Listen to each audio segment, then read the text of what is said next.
Good evening, race fans, and welcome to Podium eSports coverage of the 6th race for Season 5 of the Monday Night Racing Pro Series presented by Interstate Batteries. It is the Roasted Gems Coffee 250 live from iRacing's virtual Talladega Superspeedway in Lincoln, Alabama. I'm Blake McCandless alongside my partners in the broadcast booth tonight, Kenneth Bueno, Jacob Pitts, as well as Ryan Bauer down in the virtual production trailer, and of course cameras provided by Dougie Beard. Well, a lot to catch on Kenneth and Jacob. We had an insane race. We even changed the winner, had some controversy last week. Eldora Street Stocks, it did disappoint. There's a lot of drama in that one. And there certainly was a lot of drama, Blake. A lot of contact, a lot of rub and paint. We're probably going to see some of the same here at Talladega, although maybe toned down and maybe toned up in the speed if we're talking 200 miles an hour in the draft. But that was a wild finish. Of course, we had a lot of cautions, a lot of drivers getting into each other, and the final finish. So many things to take away, so many storylines to bring in from our first and only dirt race this season, because that really shook up the point standings. We got a lot to talk about on that front. A lot of playoff drivers falling back, falling forward. So many things from Eldora. That was a lot of fun 1 week ago. Yeah, a lot of surprising finishes and a number of Monday Night Racing favorites who were able to climb up the rankings late, Jacob. I know that there was a lot going on last week, and I think tonight, if anything, is an opportunity. If you capitalized on it, you can keep that momentum going, but of course it's Talladega. We know tonight is an opportunity race for everyone. It's going to be almost exactly like last week. There's going to be a lot of chaos. There are going to be some people upset with each other after the race, and we may have to redeclare the winner. You never know at the end of these deals, especially 94 laps up on the board. It's a long haul for these guys. They're running NIS distance tonight, 50% of what the Cup guys run when they come down here on Sundays. So it's going to be a long night at the office for these drivers. Got to keep it clean, stay focused. But we know these guys, they like to be aggressive early and often. I have a feeling those one faster pairs are going to get used up pretty quickly tonight. I wouldn't doubt that either, but also I would imagine if it looks a lot like our season opener at Daytona, we may see some very good racing tonight. But why don't we go ahead and show you? We were talking about Eldora Street Stocks just a minute ago. Here's some of the highlights for there to get you all caught up for tonight. Flag back in the air, and Landon Huffman still holding strong up front, about a car length or two ahead of David Schildhouse. And geez, guys, it seems like every single time we get to the end, James Bigford in the heats started to become a factor. He's going to make the move and slide job for second on Schildhouse. Nick Olson botched the restart as Melillo's in the wall and gets turned. He collects Olson. Big crash off turn number 2. And there are 2 different wrecks, and a good 6, 7, 8 cars are wrecked on the back straightaway. Nick Olson botched the restart, had Kennan all over the back of him, and then right there, Justin Melillo got turned around off turn 2, came down, got into Olson. I believe it was Ryan Vargas in the 6th that turned the birthday boy around to bring out another caution here from Eldora. There you see it. Turns him into the outside wall first, and then turns him into the inside wall. Meanwhile, Matt Stolneck, he's already crashing behind these guys. We got 2 for 1 here. I was about to say 2 different incidents, and the one that was up front virtually blocked the entire back straightaway as cars were just scattered everywhere. You see the second wreck going on behind Matt Stolneck, another spin down there. Who's that? Charlie Brown that goes for a spill. He's been involved in a couple of incidents as well. We'll see right on board one more time for Gary Sexton, who's had a really long night here in the Joey Mendoza Memorial. Looking so clear, and it's able to get through. It doesn't get closer than that. It gets really close, especially on dirt when everybody's sliding all over the place. Sexton in the middle just held it through, and the credit for the spotter as Ellis gets turned in front of him. Gets a shot from the rear by George Belfans Jr., and maybe that could have helped him, his case, to get through that incident, but Sexton manages to slide through it all, and he's back to 7th. Well, that was Michael Hall that spotted Gary Sexton through that, so I guess you get the credit to the spotter on that one, even if they really had nothing to do with it. Sometimes it can just be blind luck, or perhaps he gave the right call, but nevertheless, we give credit where credit is perhaps due there with Gary Sexton and Michael Hall. Up front, though, we're getting to the end of this thing. 5 laps to go. We'll turn to 4 when we take the green flag. Huffman, Schildhouse, Bigford now up in your top 3. Green flag is out. It'll be 4 to go when they cross the stripe. We'll see what happens. Huffman out to the lead. Bickford trying to make the move for second, not able to get clear. Now, Bickford can't quite get the grip on the bottom. Schulthouse smacks the wall. So does Colin Fern. He's going to lose a ton of time. But here comes Schulthouse looking for win number 1 on the season. He knows he wants to get back to the championship fight. He can't do it. He's going to lose 1 to Kennan. And here comes that 29 of Bickford as we've got somebody. Gabe Wood is trying to give Gary Sexton a piggyback down the front straightaway. Now they're crashing for second. Oh my goodness, there goes Schulthouse into Fern. They are crashing to the inside wall. A big wreck behind him. Gabe Wood's upside down. Boy, they were trying to wreck for about 10 seconds there, and unfortunately, too many cars hit one another that they just couldn't get it collected any longer. Schulthouse and, honestly, Colin Fern, innocent bystanders in that. The rest of the field comes piling in, and a great finish for Schulthouse, which hasn't necessarily been hard to come by. Good runs, but a lot of bad luck. Unfortunately, Schulthouse gets turned. He brings Colin Fern with him. So strong for Colin Fern, who sat on pole tonight. A lot of rough evenings going on here at Eldora. And that is not going to be any good news if you're David Schulthouse, because coming into this race had 116 points, 11th on the playoff standings, just 2 spots shy of falling out of the top 13. And that hit sending him back to 28th ultimately is going to maybe kill his chances of even being in the top 13 by the time we get to Talladega with the next-gen cars just 1 week from tonight. Schulthouse having a severely AL number 20, tried to get into pit road and couldn't turn left hard enough to get in there. Car just would not respond, so he's going to try again. But Schulthouse ultimately with the toughest ending imaginable here from Eldora. Tough ending, and to make matters worse, he is going to be charged with the cause of that incident. So regardless if he's able to salvage something out of this, which when we go to Monday Night Racing overtime may be pretty impossible to do, but he's also going to get tagged with one of those season-long incidents, which Schulthouse is mostly a clean driver, so hasn't necessarily been wrapped up in a lot this year compared to some of these competitors, but you never want to strike against the old incident count when we do this. So lights are off on the pace truck. We do have Monday Night Racing overtime. 3 attempts at a green-white checkered as Huffman trying to lead him down. Bickford got a jump right there and beats Huffman to the line. Contact. Here comes Maxwell Kennan. An awkward restart at that, but Huffman trying to hold on up top. We'll see if they make it. Kennan into second. He's got Bickford on the outside. They're 4 wide further back. They've got to make it to the white flag or this race is not official. It looks like they're going to make it. No, just before they get to the start-finish line, a parking lot in turn 4. Nick Olson, DJ Cummings, Charlie Brown, Stephen Ellis, Will Rogers. There's another one involved, Devin Henry, and I mean just feet before Landon Huffman crossed the start-finish line to take the white flag. Paul Sutton hit the button to throw the caution flag for another parking lot in the back of the field. And I think we've said this a number of times tonight, Kenneth.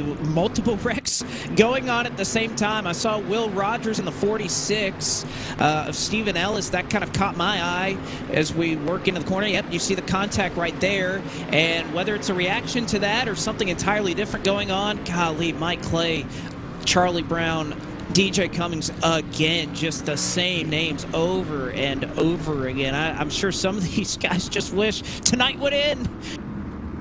Yeah, they definitely want to go packing up for Talladega in 1 week time. But again, Blake, it's just the thing that we were talking about for multiple times on through. But I also think it's just the antsiness. Again, you're on a green-white checkered, 2 laps to go. You're in overtime. You're trying to get as many positions as possible. A lot of these guys just at least trying to salvage a good point stay by sending it as far as they can. And unfortunately, a lot of guys miscommunicate. They make the slight contact. And like we harped on multiple times throughout tonight's event, when you make slight contact here on dirt, chances are somebody's sliding around, and it's going to be hard for everybody behind to avoid. We've seen that time and time again, and who knows, we do have 2 more potential attempts at overtime. I want to watch this restart between Huffman and Bickford because I don't know what happened. I think Bickford is trying to roll and get a little bit of a lead on Huffman right now. You can see he leads by about a car length, and Huffman's... Look how far they are behind the pace truck. Yeah, the pace truck was on miles before. And it looked like Bickford was ahead by about a car length there. Huffman was basically trying to let him jump the start. So a little bit of mind games being played between your top two. Huffman gets the better end of it for now. They're wrecking. They're four wide. They're wrecking in turn two. Ford Martin involved. Devin Henry's in his 18th different wreck tonight. And I mean, once again, pile up for 25th. It was Presley Sora, the first car sideways, and it stacked everybody up. He was able to keep it on going. Brandon Brown got into him, and then Devin Henry got into the 86, him around, then Ford Martin got turned, and we're going to our last overtime. And this race very well may wind up under caution here. This might be the easiest win that Landon Huffman's had in a while. Again, we'll have to watch this last restart because so much is happening between your top two on where they're lining up, who's trying to jump, when they're going to get the jump. As far as updates on cause of yellows, that last one at lap 82, we had two drivers tagged with the incident. It was Charlie Brown and Will Rogers. Now, Will Rogers became the first driver to have two incidents put on him in this race. So Rogers disqualified, will not see the end of it, and he gets 2 incident points in this one. As far as the lap 86 caution that we just had, Noah Lewis given the cause for that. So he will go to the tail end of the field for this one. And I will say that Josh Mendoza, a little bit of humor up here in the chat, a little bit of good spirits right here, says, Joey wants this race to last as long as possible. Oh, my. All right, well, this is it. Last restart right here, guys. I don't know if they're going to make it back, but I like Landon Huffman's chances right about now. I like his chances. Again, we'll see what happens, what games are being played on this restart, creeping at just 37 miles an hour. Bickford ahead by about a car length. Does Huffman wait, or does he go early? And, well, there you have it. He goes a little bit early. Green flag in the air. Can he get clear to turn one? The answer, yes, by a couple of inches. Through 1 and 2, they work. Huffman, Bickford, Kennan, your top three. And there's contact between Kennan and Vargas. How about more contact between Bailey Turner and Adam Cabot? Final time through 3 and 4 before they see the white flag. Will the caution come out? Answer is no. White flag in the air for Landon Huffman to turn 1. Huffman scrapes the outside wall. Here comes Bickford with a run because of it. Huffman will go down low, try to block the slide job. Here comes James Bickford through 3 and 4. He doesn't clear. He gets Huffman into the wall. Contact made. Huffman into the fence and across the line. Give it to James Bickford.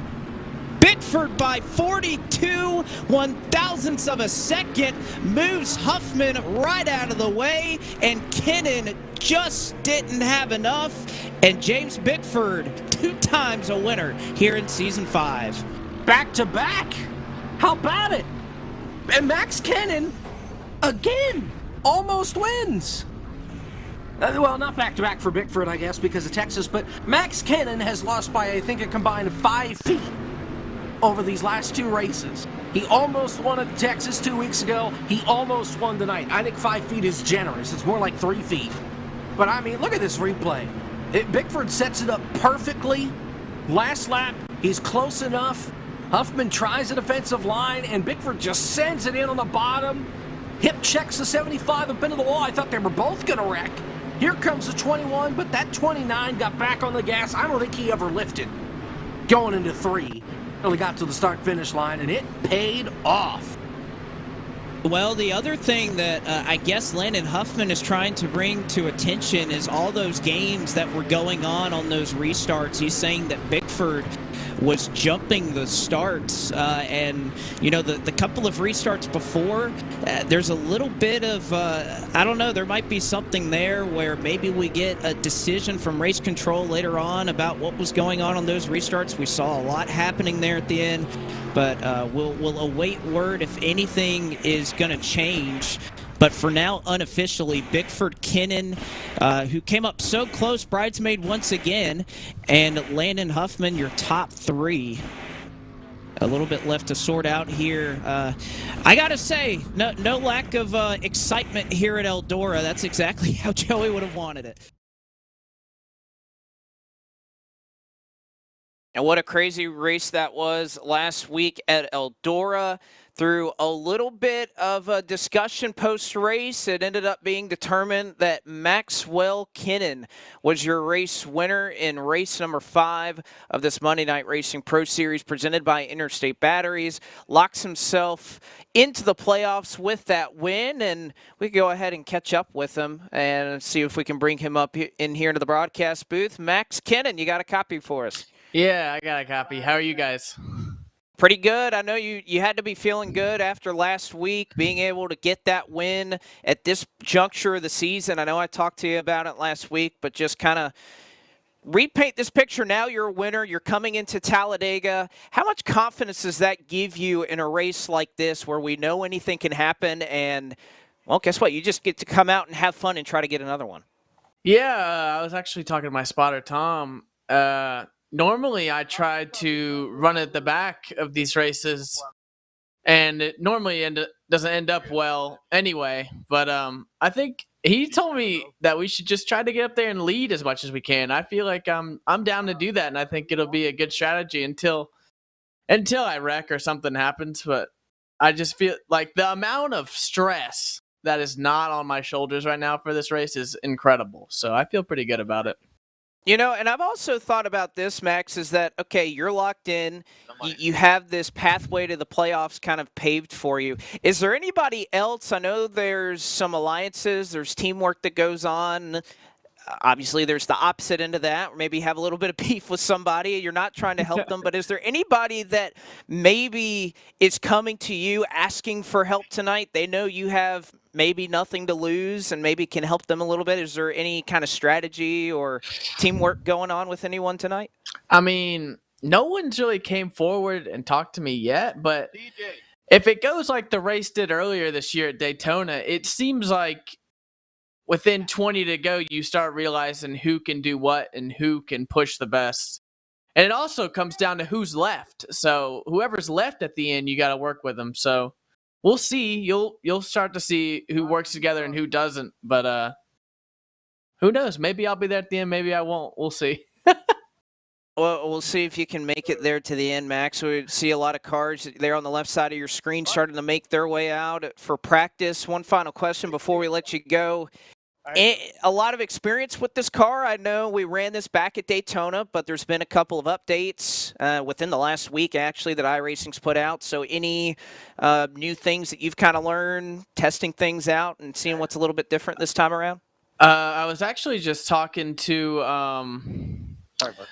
Stephen Ellis because he was in one of the chat rooms, and he was talking to me, and I noticed as well the rear end of these things seem to be way looser off of the corner and in the draft off of the corner and trying to get a hold of it. So it seems like the air is affecting the rear end of the car more, and we might see more spins off of the corner, more self spins just from air. So we'll see. I mean, people might call it net code, but that's what I've noticed in the wheel feeling it tonight. I kind of felt that a little bit earlier myself, running a little bit. It seems like the car gets a little lighter when you get up close to it. But, Max, thank you for taking the time, and we'll let you get after it again. No stress, like we said earlier. Try to go 2 for 2, you know? Also, what throwback you running tonight? I am running the 2007 Busch Series JTG scheme with, I think, John Wood ran it at the beginning of the year, and then Kelly Byers finished off the season. They had it in the shop the other day, like a sticker with that Clorox on it. And I was like, I'll run that for a throwback scheme. So I just put it on the car and made it. All right. Well, we look forward to seeing that. Good luck tonight, Max. Yep. Thank you, guys.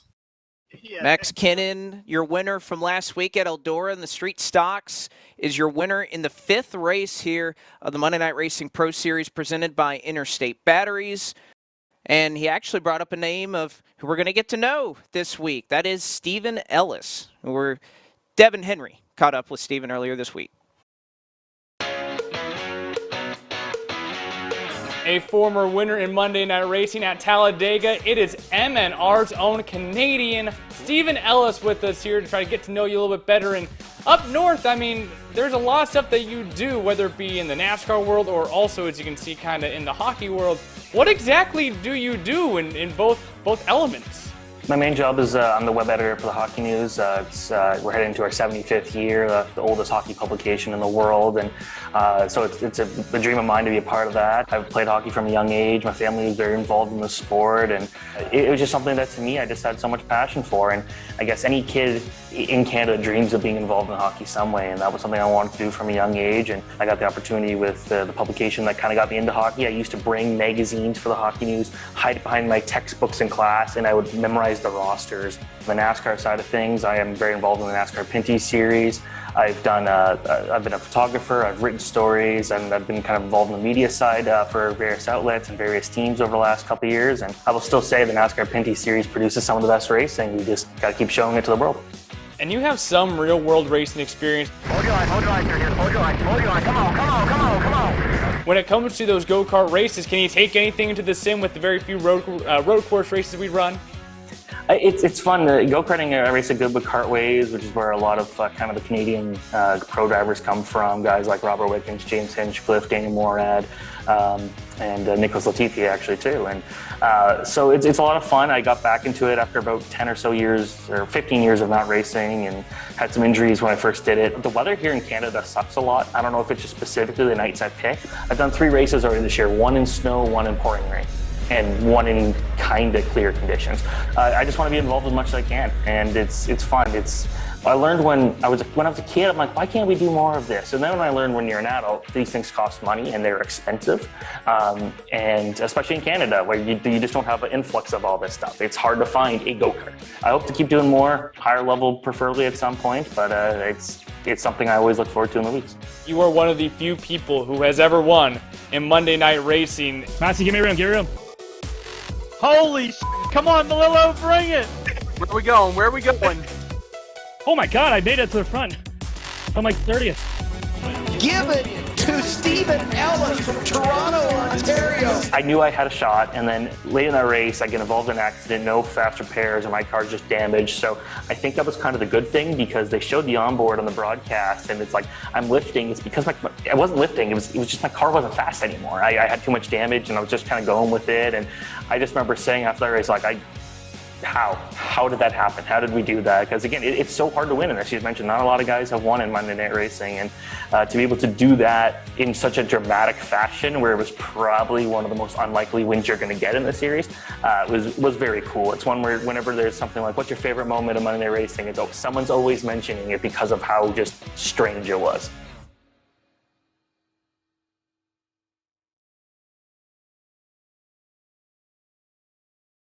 One of the most infamous pictures in Monday Night Racing history is Toronto, Ontario, Stephen Ellis crossed the line after being 29th on the back straightaway in Season 3 of the Monday Night Racing Pro Series presented by Interstate Batteries. Talladega, unbelievable finish that was. And Stephen, will bring you into the broadcast booth again. You've got some experience here at this Talladega Super Speedway. Of course, you talked with Devin Henry, that crazy moment where on the back straightaway, whole field was in front of you. Everybody crashed. You broke through in the middle and ended up taking your first ever Monday Night Racing win. What's it like coming back to Talladega, especially knowing just how crazy that night was for you in Season 3?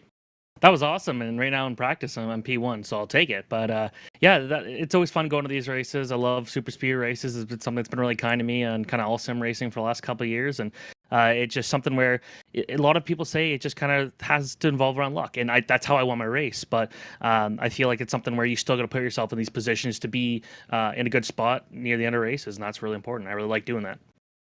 And of course, placement's so important at these super speedway races, but this is not the truck. Of course, you won with the trucks. This time, though, it's with the next-gen car, really the first time since the Sunrise 500, where we've brought out these next-gen cars for a super speedway race based off of the Sunrise 500 earlier this year, what you saw versus what's maybe going to happen tonight at Talladega with the new updates. What are the expectations for how this car handles, and what are the nuances that you've learned about this new car in Gen 7?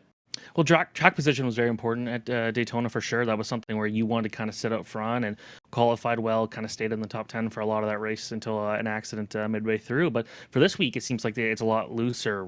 Talking to some of the guys here, it's you can get really kind of good runs, kind of like what we saw at some areas of the Gen 6 or even in the Gen 4 before that, where you could just get all this momentum and just keep going. And I feel like you're going to have to do that today, but it's still very loose. I feel like when you're behind someone, even if you're just pushing somebody, you got to be very stable. So it's really about kind of just being smart with your pushes here tonight.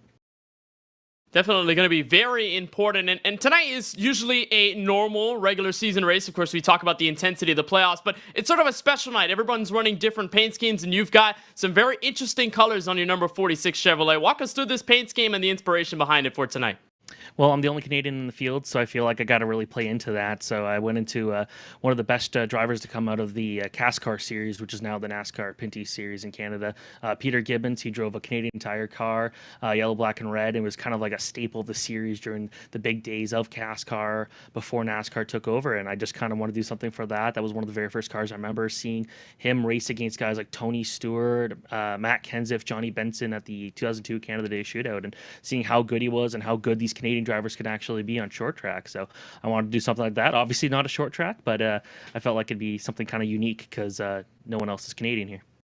Hey, the magic could still flow. I don't think whether you're at a road course, short track, super speedway, I think the magic can still go anywhere. So maybe we end up seeing the magic happen for you tonight, Steven. Of course, thank you for taking the time to talk with us here at Podium Esports. Wishing you the best of luck in tonight's Roasted Gem Coffee 250, and we'll see you out on the track. Absolutely. Thank you so much, guys. Blake McCandless, that is Toronto, Ontario, Stephen Ellis, and I like the story. Only Canadian in the field, have to run a Canadian inspiration paint scheme with the 46. Some beautiful colors out of that car. We'll see a lot more beautiful colors from other drivers in the field. That was Stephen Ellis in that get-to-know segment, and hopefully he can put on a show tonight along with the rest of the field.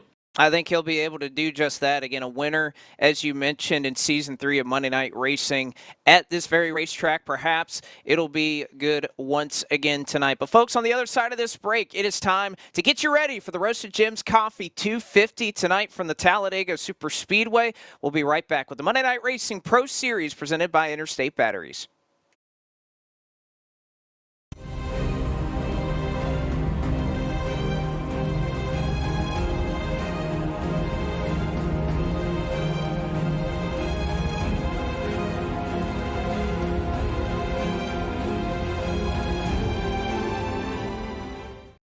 This is an Interstate battery. More pros trust this than any other out there. Yeah, more pros. More. Even more pros. Keep going. Moss. Look, we're gonna run out of time before we run out of pros who like Interstate. I mean, we'll run out of time before we even run out of left-handed pros who knit. These pros are everywhere, which means so is this battery. Right around the corner, up the street. Everywhere.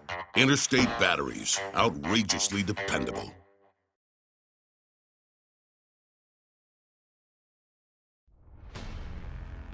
Ladies and gentlemen, back with you here from the Talladega Super Speedway as the drivers start to run out their last couple of moments of practice here. Qualifying going to begin momentarily, but why don't we go ahead and set things up for you here tonight with our picks. Probably, guys, one of my favorite segments of this entire show is picking and getting to see where people shake out, and I'm hoping to do a little bit better after last week because I picked Garrett Smithley, and he brought home the DoorDash award, so didn't exactly go as planned last week. But Kenneth, I'll go ahead and start with you. Who are you taking tonight?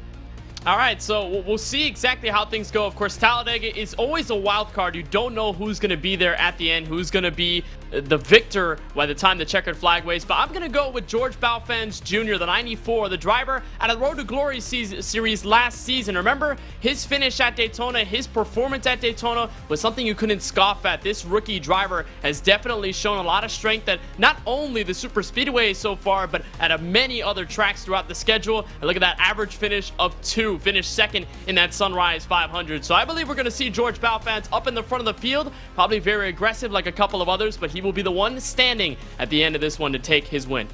And, you know, I have to feel a little bit of bias towards that car as well. It's going to be my brother Philip, who is actually spotting George tonight. So I know I can't play favorites up here in the booth. Wouldn't mind seeing George Balfens Jr. go to victory lane tonight. Jacob, who are you taking? It has nothing to do with the fact that he won Daytona. It has to do all with his paint scheme, and once you see it on the racetrack, you'll understand why. I'm going Anthony Alfredo. Beautiful, beautiful paint scheme on that number 23 Dude Wipes. It decked out in the skull colors, in bluish purple color that they ran in the late 90s, back in 1999, when Kenny Schrader was running a whole array of colors on that 33. It looks pretty darn good on this next-gen car and pretty darn good on the racetrack. He's going to put it in victory lane tonight. All right, so going with Anthony Alfredo. Well, let's round it out with mine. I'm going to go with a guy who has been so impressive, not only the NASCAR Camping World Truck Series, but nearly stole one at Daytona in the season opener. I'm going to go with Brad Perez. Brad Perez is the type of driver, I think, that is going to bide his time, be there at the end. You can see the consistency with which he has at these super speedway races. I think he knows exactly where to be. He's not going to be up front leading every single lap. I doubt we'll see that out of Brad Perez tonight, but mark my words, that Tommy Houston 1990 Roses Busch Grand National Series throwback is going to be at the front towards the end. Beautiful paint scheme he's got tonight. I'm going with Brad Perez. So there you have it, our 3 picks up here in the broadcast booth. It should be an exciting night here at Talladega, but before we get started, let us pause reverently and remember those who protect our freedom with the playing of our national anthem.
I tell you what, that gets you pretty excited to hear that shredding going on with the playing of our national anthem. And with that, Jacob and Kenneth, we are ready to get going here at the Talladega Super Speedways. We take a look at our starting lineup for tonight's Roasted Gems Coffee 250. Gary Sexton and David Schildhouse going to make up the front row tonight. Sexton, a 53.629 seconds is the quickest time.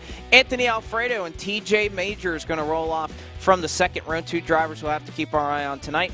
Gabe Wood will roll off in 5th. It'll be Preston Pardis that starts to his outside. Beautiful number 42 that he is piloting tonight. A throwback to Joe Nemechek, rather. Garrett Smithley will start in 7th. Seth Eggert, a solid qualifying effort. They tied in time, so Smithley and Eggert make up row number 4. Ryan Vargas will roll off in 9th, and Charlie Brown will start in 10th, Kenneth.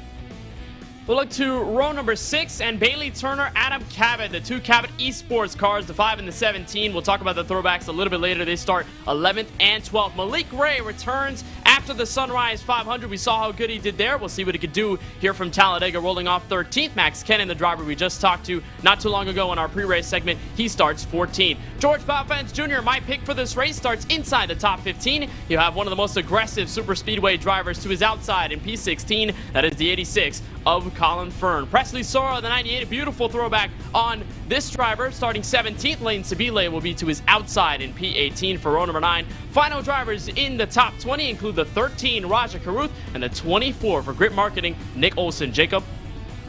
Mark Ellis lines up in 21st with Devin Henry, our very own, lining up on the outside. Robbie Lyons and Will Rogers make up row number 12. Rogers throwing back to his scheme from just a year ago. Justin Malillo in the 25th spot. Brian Boris Cook starting on the outside. In row number 14, James Bickford and Dakota Curtis line up side by side. Joshua Slate and Ford Martin round out our top 30. It'll be Matt Stallneck in 31st, throwing back to Casey Mears as target machine, and Steve Affont will start in 12th. Chris Wilner, beautiful silver bullet that he's sporting tonight, will roll off from 33rd. 34th will be DJ Cummings and Fred Lorenz's 1965 Ford Galaxy. Mike Clay, one of the more unique throwbacks in the field, the ESPN UPS throwback to Dale Jarrett, starts 35th, 36th to Michael Massey. 37th will go to Landon Huffman, who is sporting his usual number 75 colors. Ron Capson will start in 38th. 39th final driver to take time was the driver we caught up with pre-race, and my pick, Brad Perez, will start in on the outside of row number 20 and 40th. 41st to Brett Baldeck, 42nd Dylan Welch, and 43rd Case Collenbeck. None of those last 4 drivers took a time in qualifying. Also worth mentioning that there are a couple of drivers who elected to not even make the grid. I believe Mark Orbilis is sitting right now on pit road. As Kenneth, we take a quick look at our race analysis before we go green.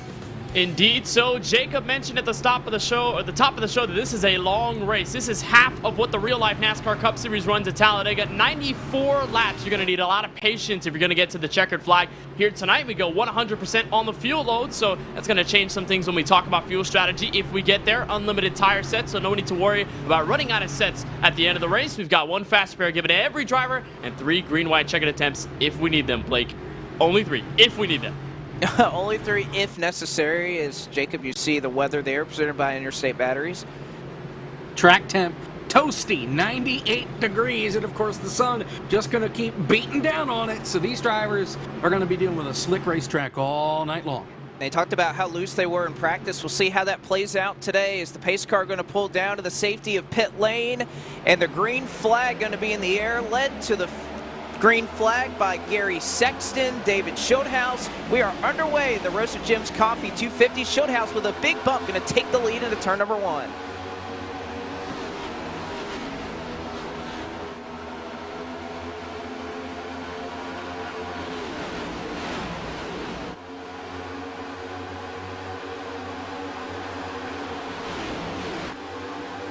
Off turn 2, Mike Clay goes around. Mike Clay down to the inside wall. He bounces off the inside, safer barrier halfway down the back straightaway. Mike Clay goes for a slide coming off turn 2. He got turned by Landon Huffman's number 75 machine, and that put him all the way down to the inside wall. A little bit of left front damage for that 88. He's off the pace, trying to get back up to speed now as the field's off 4. Yeah, he'll try to collect that up as there is no caution flag, just a single car spin.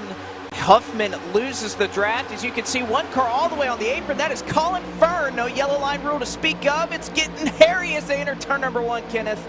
Nick Olson also down there to help with the 86. They are 4 wide in turn 1. Look at Brian Boris Cook split to the outside. Same deal for Raja Karuth in the 13. Presley Sora, Bailey Turner among those getting whipped out of the way. Anthony Alfredo in the race lead with help from Schildhaus. Garrett Smithley says, yeah, I've seen enough. He's going to drop out of this lead pack and try and find some safety. Charlie Brown will lead that inside line. It's all that 23, my pick. Anthony Alfredo out in front. Schildhaus and Partis right behind all 4. Starting to form up on the top lane now. As you can see, about 15 cars or so stacked up, only 4 or 5 trying to make that very bottom line work. They're led to the stripe by the 58 of Seth Egger, but right now Alfredo's showing the way. And right now, Charlie Brown and his number 58 Chevrolet Camaro all the way on the inside. Help from TJ Majors. They're trying to get the inside lane rolling, but that outside, look at them, tucked to the outside wall. Not looking to side draft right now. Alfredo clear ahead. Malik Ray clearing on top. Turn one, Dylan Welch has spun. He was 4 wide. Ended up getting tagged. Single car spin. No caution flag, but Dylan Welch involved in an incident. Single car along with the 26 of Chris Wilner. Yeah, they were 4 wide, and Wilner had nowhere to go. He kind of got squeezed up, and Welch got into him, and Welch caught the worst end of that. Is Charlie Brown. He got shuffled out of the deck coming through 3 and 4. He's back to 20th as they come to the line. A lot sorting out here. You can see about 25 cars or so already, Kenneth, separated from the rest of the pack. And everybody mostly up top single file. There's only some that are willing to stay on the bottom side, and everybody wants to be up there. Malik Ray trying to explore. Same deal with Roger Carruth. We've seen them hook up together multiple times in that Sunrise 500 to kick off the season. Now here comes Adam Cabot looking to the inside. No help. Gonna look for the 7 and the 13 to follow suit. The reigning champ gets no help. It's a little early on to be trying to make moves. He'll get Gary Sexton right behind. Here comes double trouble up the middle. Malik Ray in the 7. The 13 is Raja Carruth. These two work together all night long in the Sunshine 500. They're back here tonight. And doing it in good order as they get clear to the bottom. They're going to bring some help along with them as Gabe Wood goes down to block that run. A lot of steam starting to build on the bottom. Gabe Wood trying to block Malik Ray and Raja Carruth. And again, one thing to note about these next-gen cars is that the runs are enormous. If you get to the back bumper of somebody, you're going to really creep up on their back bumper, and Wood noticed that. Saw the 7 and the 13 get a huge run coming into turn 1. And so Wood leading the inside line, he's going to take the lead away.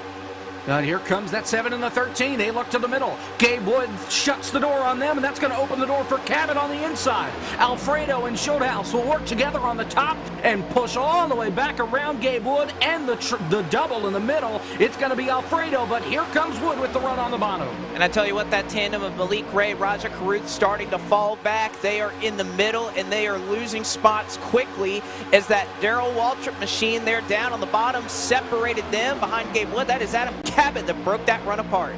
And Adam Cabot's going to get the huge shove to the 50 by the time they reach back to turn 1. Maybe give Wood the race lead. But again, strength in numbers only working to that top lane. The guys have numbers on the inside, but not as much as the guys up top. That's giving Alfredo the momentum to stay up top in front with Shieldhouse to push. Gabe Wood going to try and regain that momentum down in the bottom. They're a little more organized than those up at the top. Nose to tail all the way through. A little bit of spacing right around Brian Boris Cook, both to the front and to the rear of that 63 Interstate Batteries machine. Now Alfredo blinking up top. Wood with the momentum on the bottom off 4. Wood trying to make it work. One car on the pit lane. That is Dylan Welch, who is using his fast repair right now as we speak. Out front, Anthony Alfredo trying to get back in front as a change for the race lead. Adam Cabot goes to the point.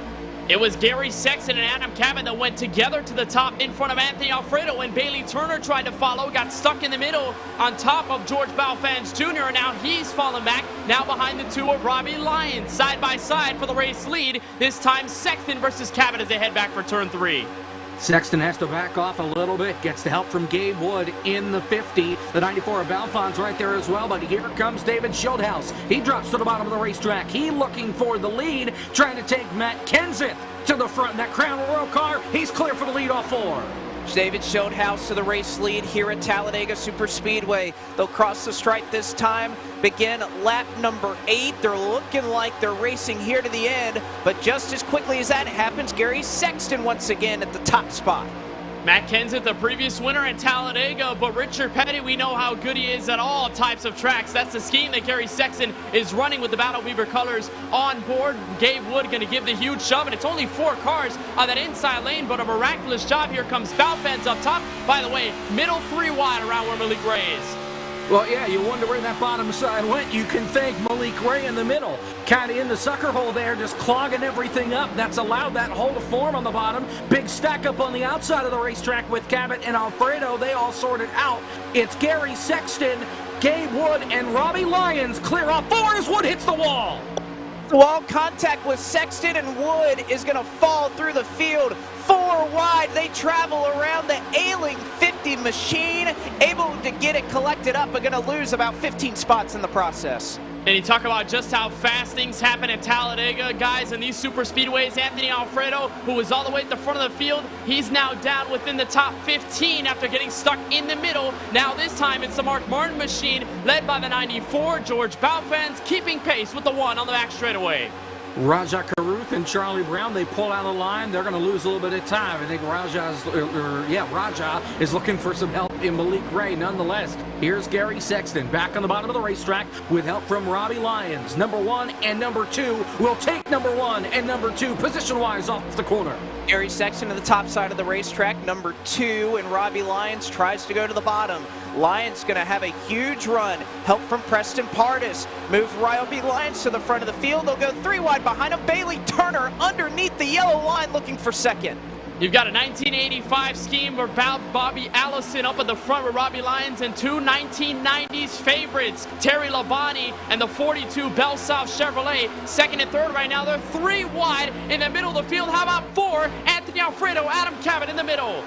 Adam Cabot almost got junked by about 4 different cars going into turn number 1. I thought for sure he was going to take a wild ride, but he was able to keep it straight and spared everybody in the back half of that pack. The top 4 break away. Here comes the T-Rex machine, Nick Olson. He breaks into the top 5. Showhouse on back is bottled up. 24 cars in this lead pack, 43 on track, and they are racing like it's the last lap here at Talladega. Still 3 wide, further on back for around the 10th position, but up front, Robbie Lyons still holding serve.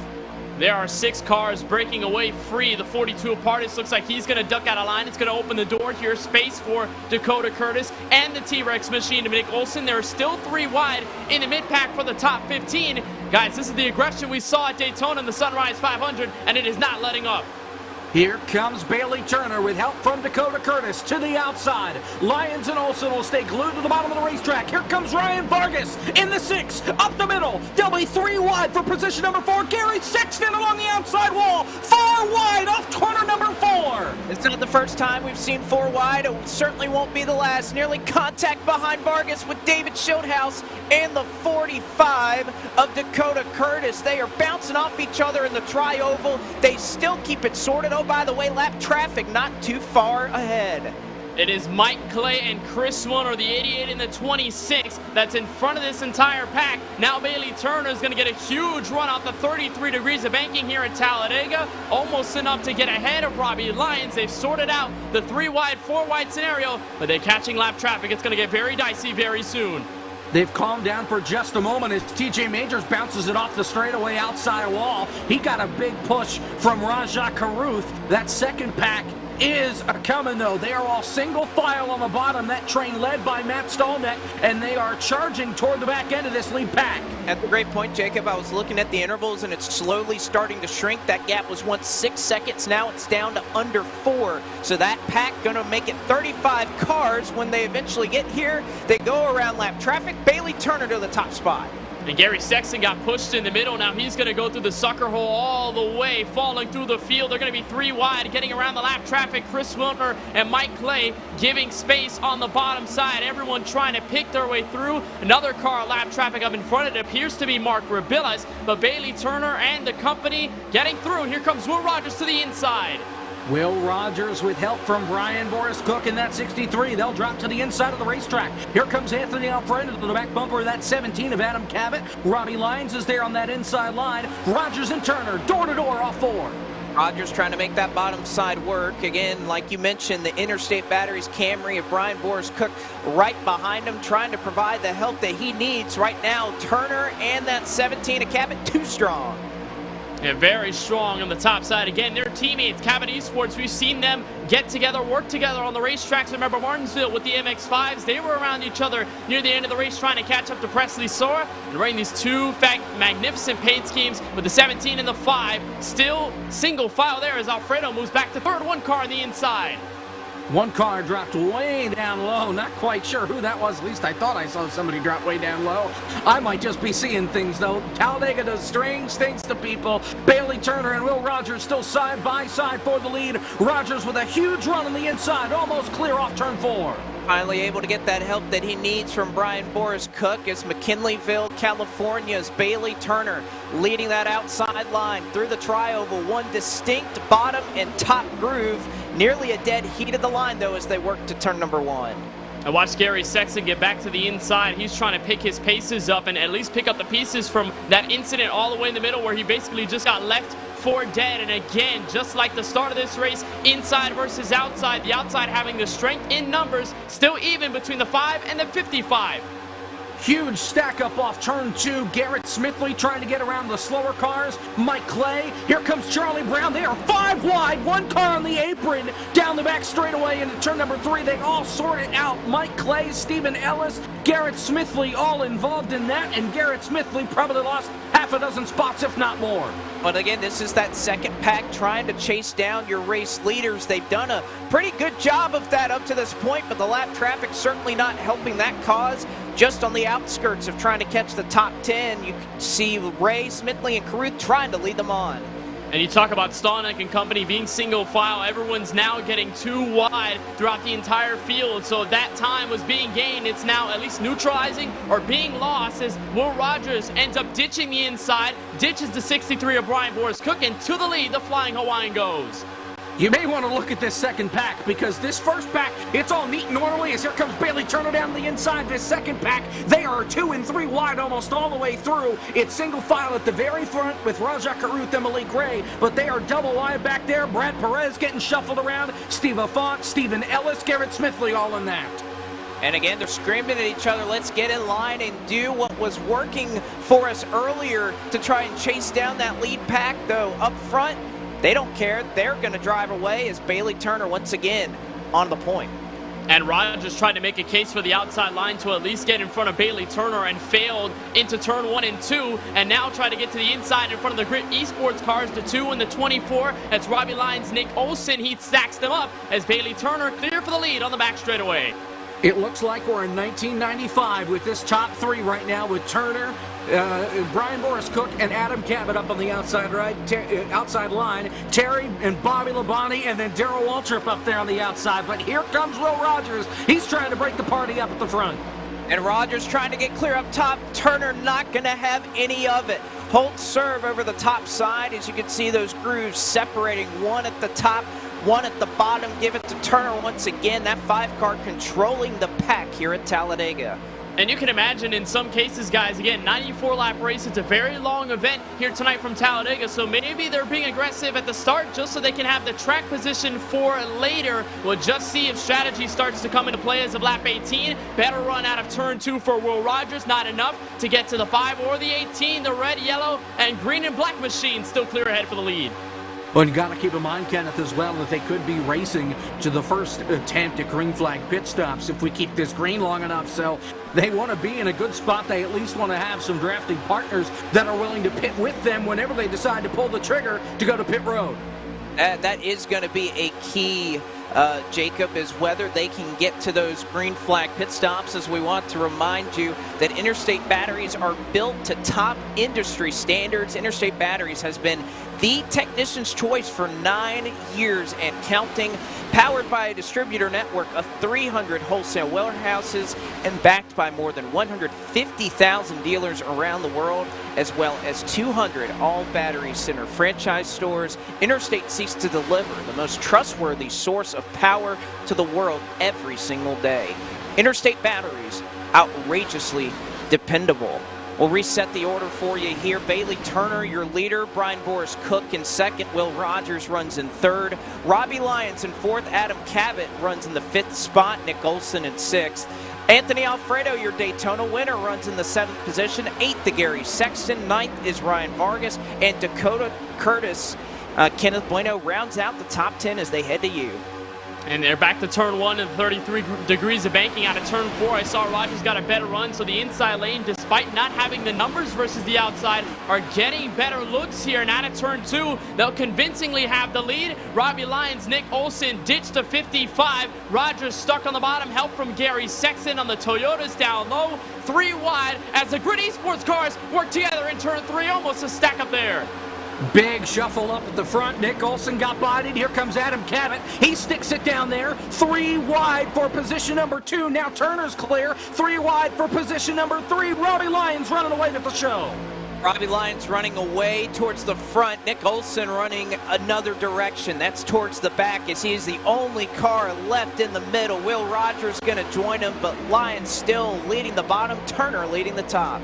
And that's so tough for the likes of Lyons and Olsen. Again, great eSports teammates are going to want to work together as much as possible. With these moves, you can easily get tangled up and separated in a matter of moments. But what's been at least consistent so far has been the 5 and the 63. Brian Boris Cook, Bailey Turner, they've been inseparable since.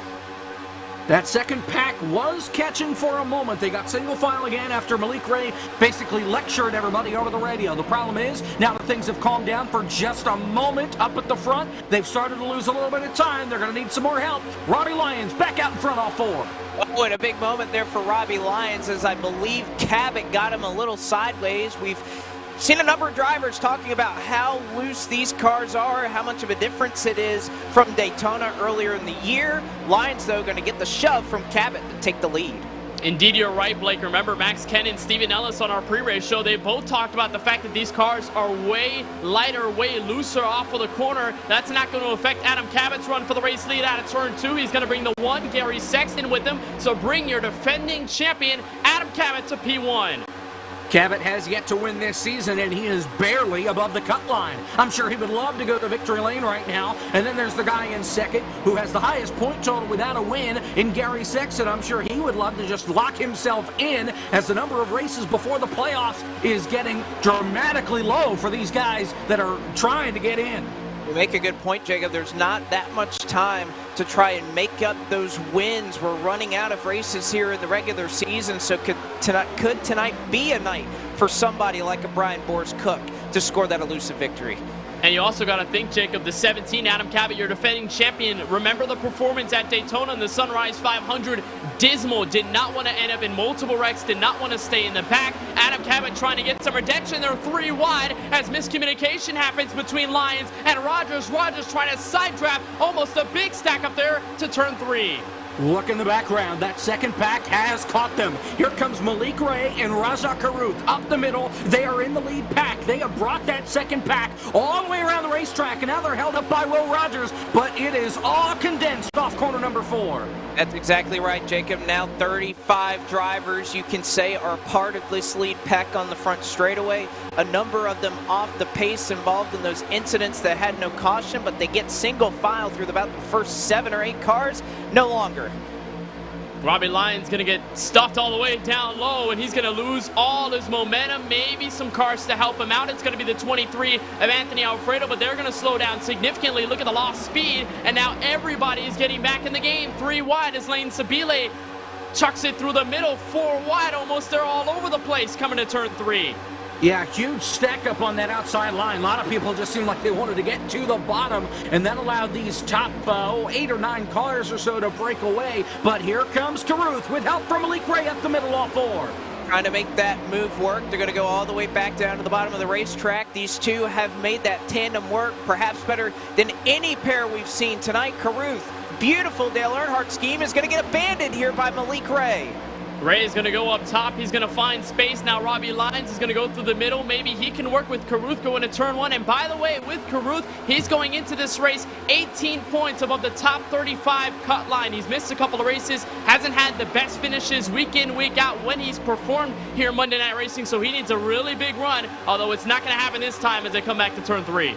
Yeah, they really got pushed back, and now they got to rebuild and try it again. How about Dakota Curtis and Leighton Sabile, though? In the 45 and 43, they're going to try it. They couldn't quite stay together. Robbie Lyons with a big run. He's going to drop down and look for 5th side by side with Alfredo and Vargas. Dribble off turn 4. Malik Ray got a little bit loose, and now Karuth gets turned on the apron but saves it. A big moment there for driver number 13. Got sideways, collected it up. Both he and Ray, a big moment there. Still, somehow, we are green. They picked it back up. Brian Boris Cook is going to give them the 3rd car of assistance. Now it's really only the outside line picking up pace out of turn 2, running the tail line. The only 1 car on the bottom to help, that's Robbie Lyons. Adam Cabot, no worries for the moment in P1. I can't believe that Raja Karuth was able to hang on to that race car. I thought for sure he was going to get turned off the bumper of Brian Boris Cook, and he has fallen way back.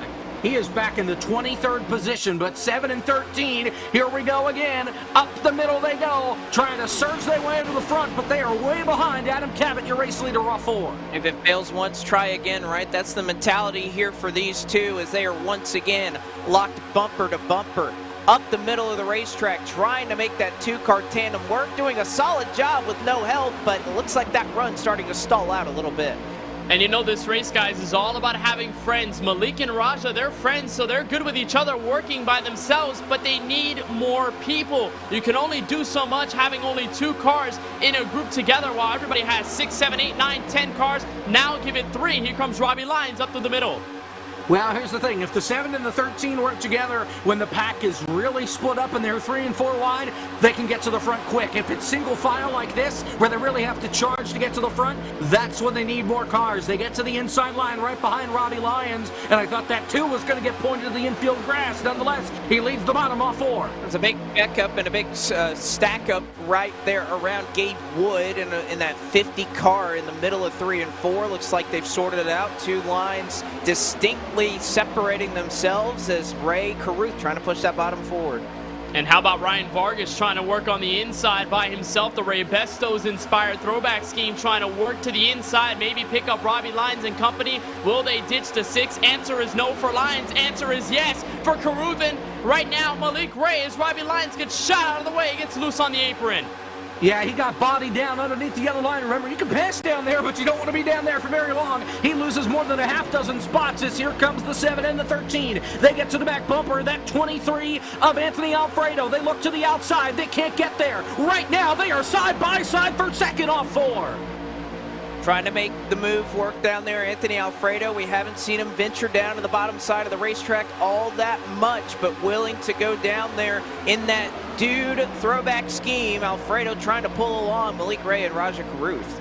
And we talk about numbers for Malik Ray and Raja Caruth. They are here at least in just a little bit of a form. Anthony Alfredo, of course, up front. You think about Leighton Sabile in the 43. How about the Joe Nemechek throwback for Preston Pardis? P Money. Oh, triple! Fern around! Ryan Vargas around! Brian Boris Cook! 1 car into the inside wall. That's Fern. Multiple cars. Nick Olson involved. The Dale Earnhardt Jr. throwback. Josh Slate involved. Robbie Lyons made contact. It was all around Ryan Vargas. He was the first car that got tipped sideways up into the outside wall. Colin Fern was the guy that got into the back of him. And then Brian Boris Cook touched that whole thing off down the back straightaway. Looks like the 28 of Ron Capps also may have gotten a piece of it. Our first multi-car crash of the day. Our first caution flag of the day comes off corner number 2. They were certainly trying to do it for a little while, and again, no ill intent from what I can see. Just a little bit of a stack up, and Fern had his nose in a place that as soon as Vargas checked up, it got him out of shape. They were 3 and 4 wide behind them, and they collect a lot of cars in it. Colin Fern involved, Ron Capps, Nick Olson, Stephen Ellis able to somehow drive his way through it, but a big accident here on the back straightaway. Caution flag number 1 here at lap 29. It looked like, guys, that was going to happen a little bit earlier, but what it also does is it allows a 4-car pack that was kind of formed at the back of the field of Fort Martin, Landon Huffman, Devin Henry, James Bickford. They're all going to get to catch up now before they win a lap down. Yeah, there were a lot of guys, Blake, that were just kind of hanging around in the back, multi-time seconds away from the field, multiple seconds, and now they're able to get back up here. Of course, pit stops may happen here as of lap 30 when they're coming down. It looks like they're going to tuck underneath that dash yellow line. They will come down pit road. Adam Cabot and company will lead them through. Don't see too much damage out of the drivers involved, but one name that I was surprised to see in the middle of the field was Colin Fern. Remember how aggressive he was in that Sunrise 500, leading laps, trying to stay up his front as much as possible. This time he's been a little more conservative, and that time just cost him a little bit. First caution flag of the evening. This is these are the pit stops that will come as a result. It'll be interesting to see what tire strategy there is. It is Talladega. Tire's not going to be too much of a concern for these drivers, but you never know who's going to take fuel only, who elects to take 2 or perhaps replace all 4. It looks like 4 tires for a majority of the field. It looks like Gary Sexton barely missed his pit stall, but isn't going to lose too much time out of it. Case Collenbach looks like he is going to be the beneficiary of it. Actually, he drove all the way to pit road. Yeah, so he's going to come back down next time by and go to the back of the field. I'm sure he gets credit with a lap led. But as we work around, an exciting start to the Roasted Gems Coffee 250 here at Talladega. At the moment, Case Collenbach, your leader.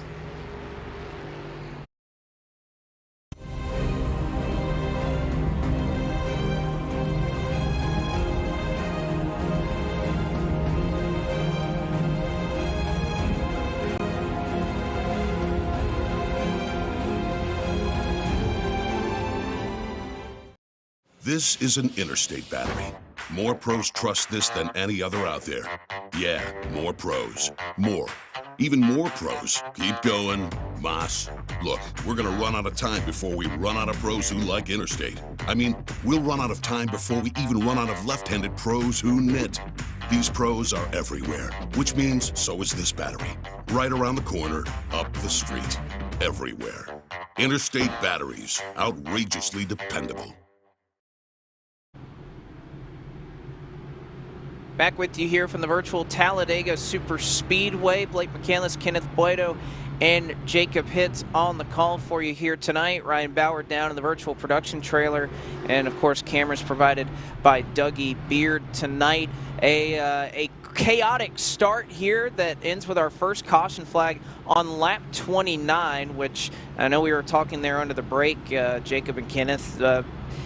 It wasn't exactly what we had predicted with how hard these drivers were racing, that we were going to be able to make it that far, but they've been really aggressive. There's been a lot of great moves, a lot of well-timed maneuvers by these drivers, and they've certainly learned a lot, at the very least, in this first third of the race.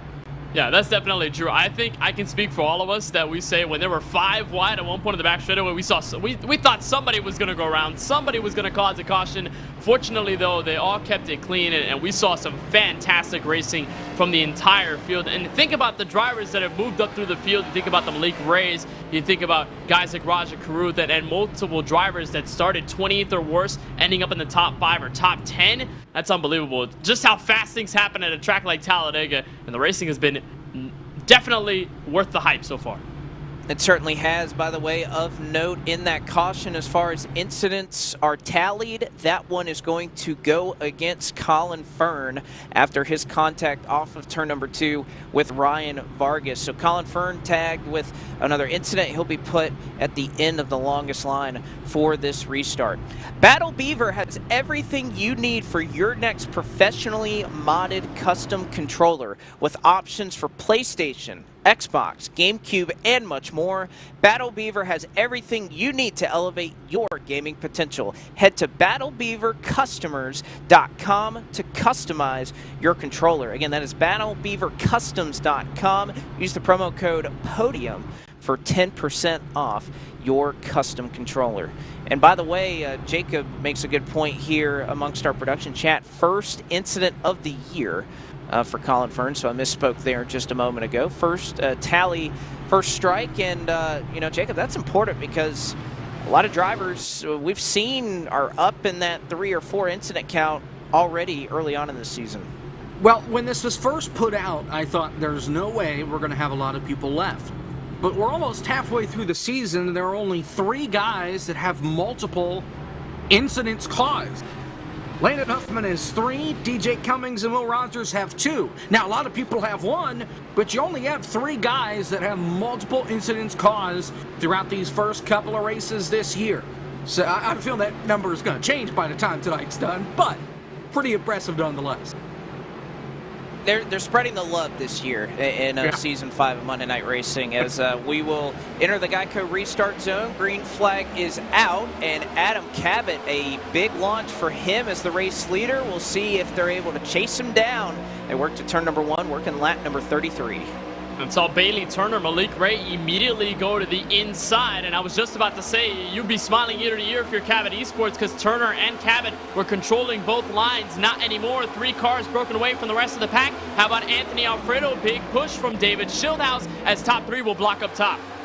And they'll try and get the engines going, and here comes Alfredo. He drops to the bottom with the other purple car in David Schildhouse. The top three, nose to tail, Cabot, Sexton, and Bailey Turner. Now Turner backs off. The two cars on the bottom, and Alfredo and in Schildhouse. Well, they ain't going to get there. It's going to be Cabot. Here comes Rogers in the middle off 4. Rogers going to make a move with Leighton Sabile up the middle, down to the bottom. Both he and Sabile clear of the leader of Anthony Alfredo there on the bottom side of the racetrack. Rogers will go to the top spot. Here comes Malik Ray. Raja Carruth, though, makes it 3 wide into 1. They do not let up. They get to the outside of Rogers, and Malik Ray will nose ahead in turn 1 to get to the race lead. How about Presley Sora, Anthony Alfredo, David Schildhouse now to help. They'll move up top and give way for the 98, the two-time winner this season. 3 wide on the super stretch. Here comes that 98, and whoa, look out, here comes Gary Sexton from the top all the way to the bottom. He has no help down there. Now Alfredo will fill the gap that one car was in just a moment ago, but it's all Malik Ray and Raja Carruth around the outside of the racetrack. Adam Cabot sits in 3rd, 3 wide for 5th. And I tell you what, they're strong enough that they are forming up that top lane for everybody to try and ride in line behind the two drivers that have done as well as anybody to cut through this field. Ray, Carruth, Cabot, Alfredo, Bailey Turner, single file up front.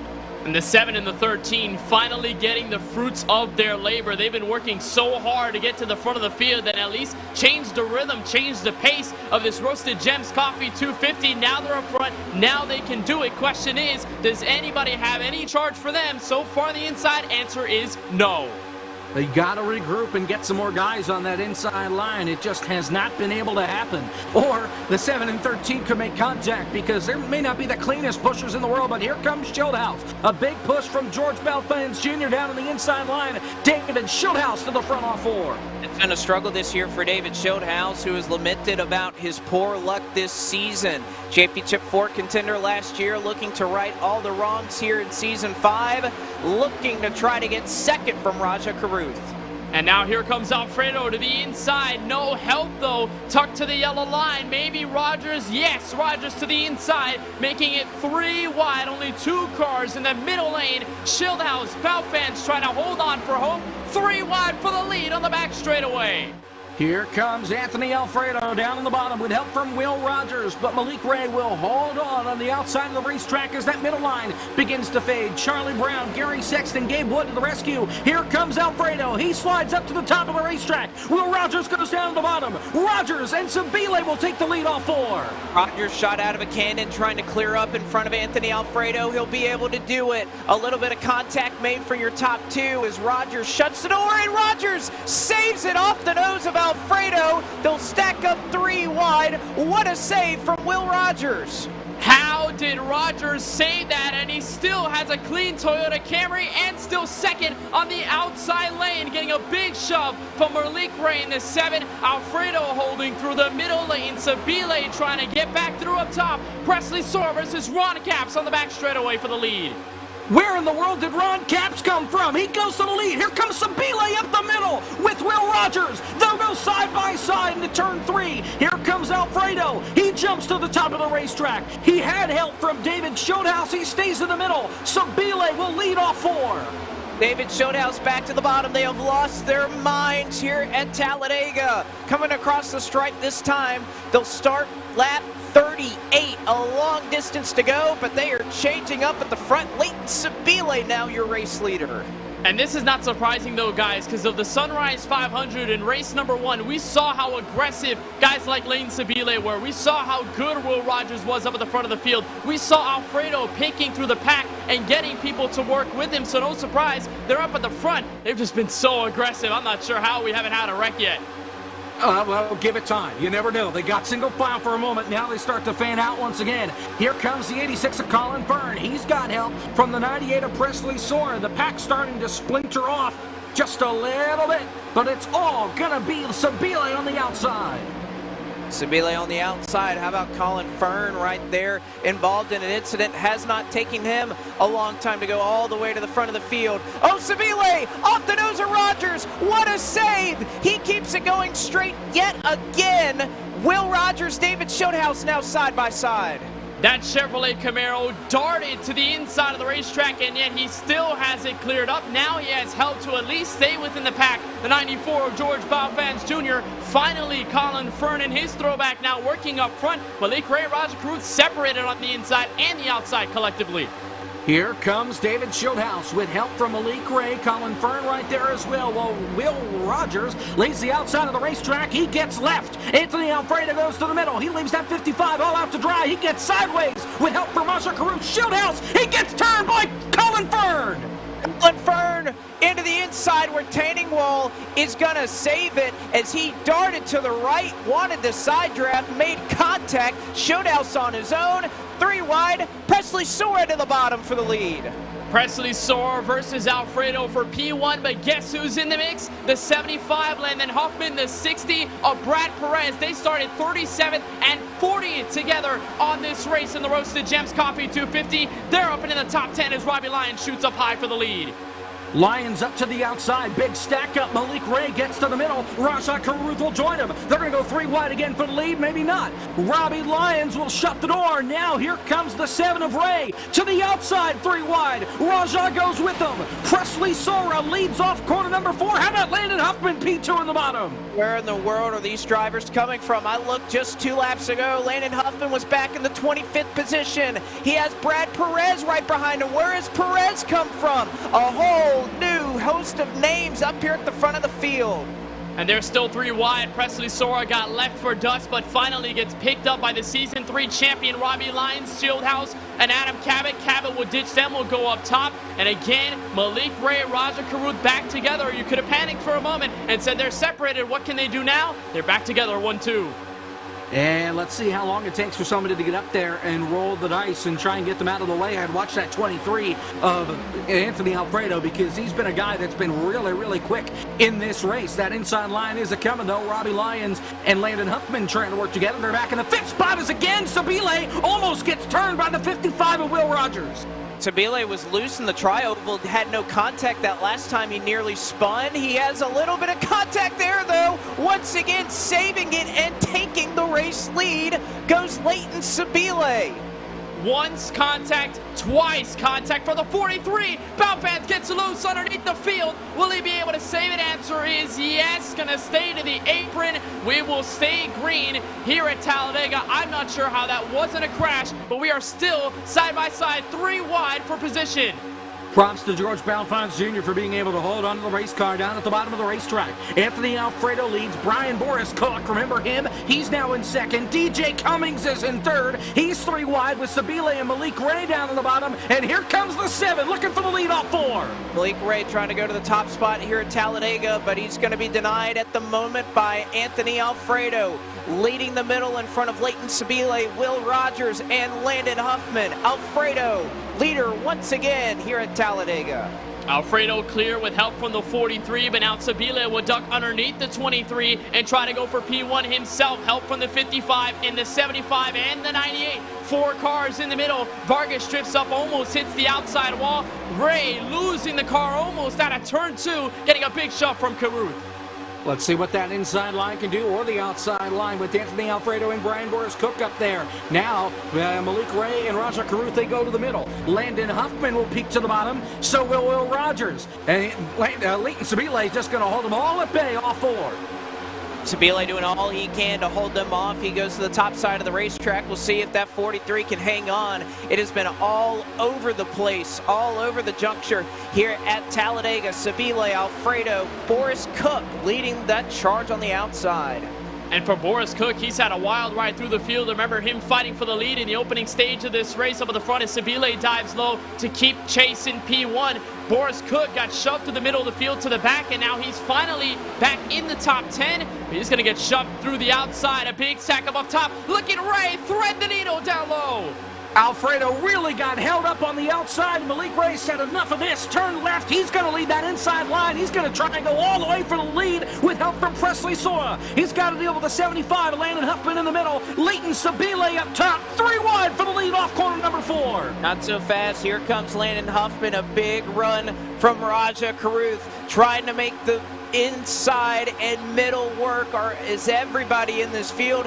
3 wide, 8 rows deep further on back. Sabile and Rogers able to nose just out in front. And you have to watch your back if you're Leighton Sabile. Multiple times he's been loose out of the corner. Caruth darts down low to get help from Malik Ray as Landon Huffman will pick up the 41 of Matt Stallneck. Caruth now up at the front of the field. They'll shoot for the middle. Sabile, though, help from Rogers. Not enough to get to the lead for Caruth and gang.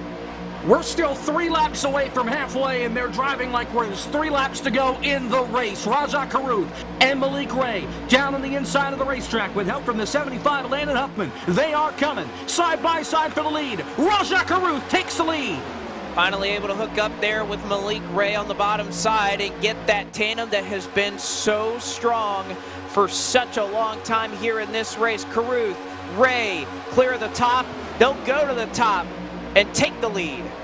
We'll see if Sabile has an answer for that. Right now, it's going to be no in turn 1. They're going to try and recoup that inside lane, bring in the 75, of course, Landon Huffman, the Aaron Crocker, 2006 throwback for the 98 of Presley Soren. How about the Target throwback for the 41 and Matt Stallneck, trying to make it a couple of cars strong in the inside, but not enough to get to your leaders. They're just setting up again, and they're going to have another shot at it going into 3. Landon Huffman and Presley Sora, nose to tail on the bottom. Here comes the 13 and the 7 down to the bottom. A last-minute move to get down in front of the 75. That could open the door for Sabile and Rogers. That'll get shut by the 7 off 4. Whoa! Oh, Sabile up through the middle, almost contact with Malik Ray and Landon Huffman. Leighton Sabile has been a show at the front of the field. It's been exciting when he's made those moves. He goes to the top spot, 3 wide behind him for 4th. And on the exit of that trioval section, Malik Ray wiggled the car not once but twice on the outside lane. Almost a side draft gone completely wrong as they were chasing back to turn 1. Landon Huffman gonna make it 3. Contact to the rear end of Alfredo. A big checkup on the outside.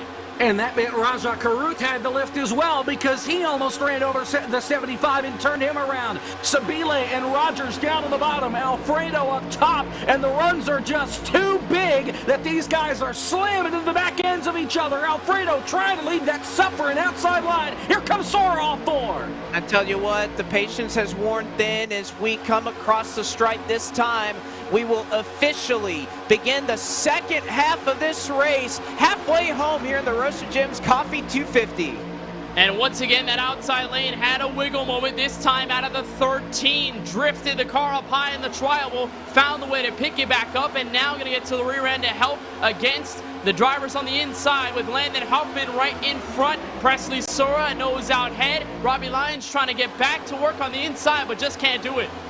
Down the back straightaway, that 43 of Sabile leads it halfway. Let's see if he can lead at the end of this thing. Will Rogers all over the back to door. Now he goes to the inside, almost turns him. Stallneck is there. Here comes Bailey Turner like he was shot out of a cannon underneath Stallneck off 4. Bailey Turner has been a contender up here at the front, and it's been a little while since we've heard his name, but a new contender emerging. Landon Huffman to the bottom side of the racetrack looking for the lead, just does not have the help to hold on, and now he's going to get left to dry in the middle. And to the line here at Talladega Superspeedway, 4 drivers out of the top 5 started 15th or worse. That's how much things can change at a superspeedway. There's Colin Fernie. Really unfamiliar sight, him being a lap car at the inside lane, going to duck underneath the apron. It's Presley Sora, still in the race lead by a couple car lengths. And they'll get to Dylan Welch here in just a little while. He's another slow car that's down on the apron that they'll pass in just a couple of moments. The 43 and 55 down on the inside line, still trying to charge their way forward, side by side for 3rd with the 13. Side by side there, you see the slow car Dylan Welch on the bottom of the racetrack trying to be absorbed into the pack. He is now 2 laps down as he goes yet another lap down. Sabile, Alfredo, Rogers, your top 3. This is a disaster for Colin Fern, who's usually up at the front here at these super speedways, and now just trying to find a way to get back on the lead lap. They're 3 wide for 2nd. How about Bailey Turner back in the game after pretty much being nowhere in the middle of the field? Outside lane, gonna have a huge run. Here comes Alfredo for 2nd. And here comes the 98 of Presley Sora as well. Raja Caruth goes to the outside line. Sora stuck down on the bottom. Sabile will block Alfredo. Now Alfredo has room. He gets really loose going into 3. Everybody holds on. Landon Huffman with the big run as everybody had to check up side by side between Sabile and Alfredo. How many times are we going to see a car sideways in front of the field and yet nothing happens? I don't like our odds of continuing this trend, but nevertheless, Sabile, Alfredo, 2 of the drivers who are most guilty of it right now will run first and second. They calmed down a little bit too wide for a couple positions. Rows deep, they're 3 wide. Around the top 10, Adam Cabot getting help from DJ Cummings in the middle. Caruth being left all the way at the top, abandoned, no one to help him. How about Charlie Brown entering the top 15, one of the first times he's been here tonight? Here they come down the back straightaway, side by side for a moment. Now Anthony Alfredo clear for the lead. Presley Sora in second. They drift up to the top of the racetrack. Here comes the 75 Landon Huffman. He has help from Bailey Turner and Ronnie Lyons. They'll be side by side for the lead. Huffman trying to use that help from Turner to go after the race lead. Turner right up to the back bumper of Anthony Alfredo. Trying to get that 2-car tandem working. It's going to be enough to give Huffman the lead at the stripe, but Turner ducks out of line into 1. Turner's going to go down low. Help from Robbie Lyons. Big crash there in turn 1. That's DJ Cummings, Malik Ray. That's Ron Capps.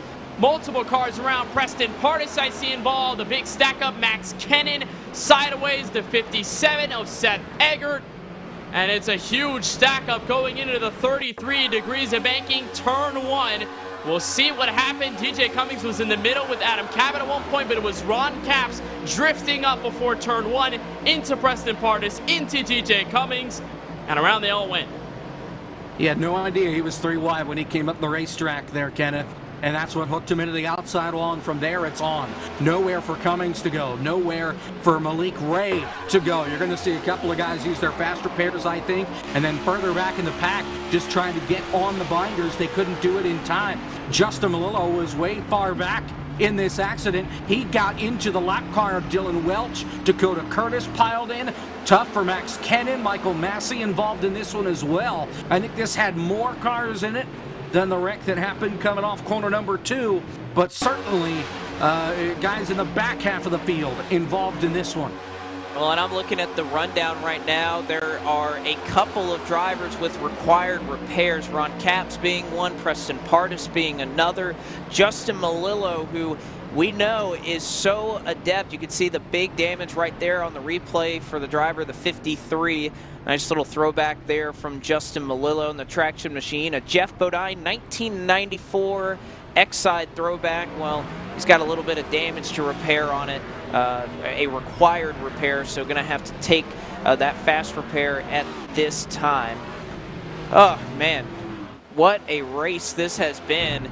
And I can't believe we're saying this, guys, but on lap 53 that we currently run on, only our second caution. Yeah, that's unbelievable. And that's a testament to how good these drivers have been running so far, how clean they've been, even with the aggression. You have to have that balance of drivers going balls to the walls, going crazy, but still keeping it clean. We've seen a lot of that tonight, fortunately, from the field. Here comes practically everyone in, led by Anthony Alfredo. Saw Ron Capps dive in. He's got some heavy damage on the rear end. And usually back in the 90s, the 80s, we usually tell it, oh, it'll buff out. But these cars, these next-gen cars are so delicate, so meticulously crafted by the engineers that any bit of hits could really shake it off into basically an undrivable car. Presley Sora comes out of the box first. He misses his stall, so Schildhouse and company leading the group out of pit road. Couple drivers in the grass. What? It's getting hectic down there. Not sure what's happening. I was going to say, where is Gary Sexton going? I just saw him go way out to the grass. And he is, oh man, I don't know what in the world. Oh, I see Bickford and Balfon's made contact. Bickford out of his stall. Balfan's trying to get in, turns him, and that's what sent Gary out into the grass. And then Gary had to get to his stall, which is all the way at the end of pit road, since he won the pole. And you're right, Sora's going to have to come back in. He missed his box. Everybody else was able to find it this time around. A lot going on, even on pit road, and By the way, it has been a while since we've gotten to mention this this late in the race, but as far as our DoorDash Award winner tonight, it is going to be the number 14 of Dylan Welch, who got caught up in that latest incident. A tough night or evening for Dylan Welch. Was wrecked early on and was limping around trying to stay as close to the lead lap as he could. Got a lap back, went back a lap down under that last run, got caught in that accident after he had already used a fast repair. So Dylan Welch calling it an evening, but at least he gets that $25 gift card courtesy of DoorDash to help ease his troubles a little bit. Maybe we'll hear about this one on the Dale Jr. download as well. I don't know, but at least he has some DoorDash to go with it this time. Yeah, it's unfortunate there for Dylan Welch. And I saw Dylan Welch a couple weeks ago broadcasting Indy 500 on NBC, so it was cool to see him on pit road there, getting some hits in and having a lot of fun there. The greatest spectacle in racing. There is Sora coming down pit road again, just like Jacob mentioned, and gave me the feed basically, so all credit to him on that information that I relayed on the broadcast comms here. Sora coming on pit road here, so he's going to get his tires, his fuel, his service getting to that 98. That's going to lose him a lot of track position, though. And again, just like Stephen Ellis said, guys, earlier in the broadcast, he said track position is so important, so crucial at a track like Talladega. So maybe for Sora, this could deal the end of it. Hopefully, he can stay in the game. He's going to have a lot of work to do on the restart. Well, I'll tell you what, I am wondering what the fuel situation is going to look like for a number of these drivers. I think we'll get a good idea to see how many kind of top off here on this last lap. We see Majors, Sexton, Nick Olson, Belfans, Pardis, Eggert. I think there might be a fair amount of drivers that elect to top off here. I think we might be close if we go to the end right here, green, on whether these drivers can make it on fuel or not. So this will be kind of interesting to see. We'll find out. And, you know, now that we're past halfway, for these guys, it's going to be a race to the last pit stop. Because I don't think they can make it to the end. It's going to be close. Another caution would definitely get them to the end, and I have a feeling we're going to see one before we get to the end of this deal. But, you know, all things considered, I think they're going to be racing for the end of this deal and try and push that thought of a caution flag off as much as they can. I know that you used to not be able to go 40 laps, but of course that was when we had a smaller fuel cell in the cars, when it used to be about 18.7 gallons in the next gen car, or excuse me, in the Gen 6 car. Now it is 20 gallons in this next gen car. There's a little more mileage you can get out of this thing when it comes to this race. So we'll see how close it is. I believe some of these drivers, I don't think we would have seen that many top off if they weren't really close on being able to make it here, give up all that track position that we know is so important. The pace car going to work off of turn number 4 and dive down to the safety of pit lane here in just a moment. Two of your front runners who have been towards the front of this field all evening long. Anthony Alfredo, Bailey Turner, your top two. Landon Huffman, and I got to tell you guys, Leighton Sabile, I think, has been the most exciting driver out here. He gets a thumbs down for not running a throwback, but I tell you what, he is making it happen there in that 43 machine. Green flag is out, and the Roasted Gems Coffee 250, lap 56, going on the board, and a huge lead to turn 1 for Anthony Alfredo. But that's going to spell a disaster. There's one thing you don't want to do at a super speedway is get a huge lead before turn 1, because here comes Bailey Turner, a big run after help given from the 43 of Lane Sabile. They'll check up top. Matter of fact, Sabile says, I'm going to go my own road. Help for Rogers, gets way loose on the back straightaway, but still keeps the lead. How many times can Leighton Sabile save that race car? That's got to be the 5th or 6th time that thing has been dead sideways, but he's still going strong. Will Rogers will follow him down to the bottom. How about Devin Henry in that 77 all alone up on the outside of the racetrack? He cracked the top 10 for just a moment. Needs some help up there. And not able to find it, unfortunately, for Devin Henry, as they'll work it back into the tri-oval here. Alfredo not able to hold the race lead. Sabile stayed after it, and a late block there on Rogers, as Sabile doing all he can to defend that top spot. And Bailey got shuffled around in the middle. Turner had to kind of duck low underneath Brian Boris Cook and around Landon Huffman to make sure he did not wreck. He gets back with his Cabot Esports teammate in Adam Cabot. They're going to split the middle, go to the inside here. Huffman's going to get left for dead. 4 cars over the top. Some good gaps to the 41, but it'll be all forgone now. Here comes the 23, Anthony Alfredo. He's going to stay right in line. How about Brad Perez? Here he comes flying up the middle, trying to get clear of the 5 of Bailey Turner. He can't quite do it. He's going to be stuck all alone in the middle of the racetrack, side by side for third on back. Unofficial tally that I got from a driver in this field said the fuel window is at 37 laps. Well, guess what? We restarted right at lap 56, which would put it at 38, so this might be pretty close here to the end. Oh, and that means maybe guys hanging around the draft a little longer than they would if they knew they were good on fuel. Sabile trying to block the inside. Bickford hip checks Will Rogers, and that gives the lead to Bailey Turner. Adam Cabot to help. How about James Bickford? The third one down there. 5 in the 17. Tuck back up. 1-2 once again. Sabile retaliation on the bottom. Oh, brother, I thought things were really going to get dicey either here at the front or toward the back of the pack because Malik Ray is trying to bully his way. In fact, he's already done it to get to Rajah Caruth. He's with Robbie Lyons. They just charge their way through about 12, 15 spots in a straightaway.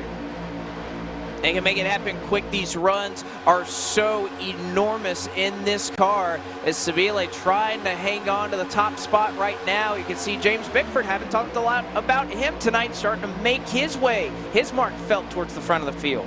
And Bickford started back in 27th. And again, can we talk about the stories of drivers who started basically 20th or worse, basically being at the front of the field after many laps of 4 wide, 5 wide, 3 wide action. Malik Ray gets almost turned by Rajah Caruth, gets some damage on the right side of the race car. They're 4 wide on the back straightaway. Here comes Charlie Brown. Gary Sexton up the middle trying to get there. He gets down in front of Malik Ray. Everybody settles out. And how about James Bickford on the revenge tour after he had the win taken away from him last week at Eldora? He's trying to avenge that all and get the win here at Talladega. Trying to do it here in style. Let's see if he can get it done. Bickford, a huge run there from Robbie Lyons. Lyons and Olsen, some Grit Motorsports teammates there, locked in the bottom behind him.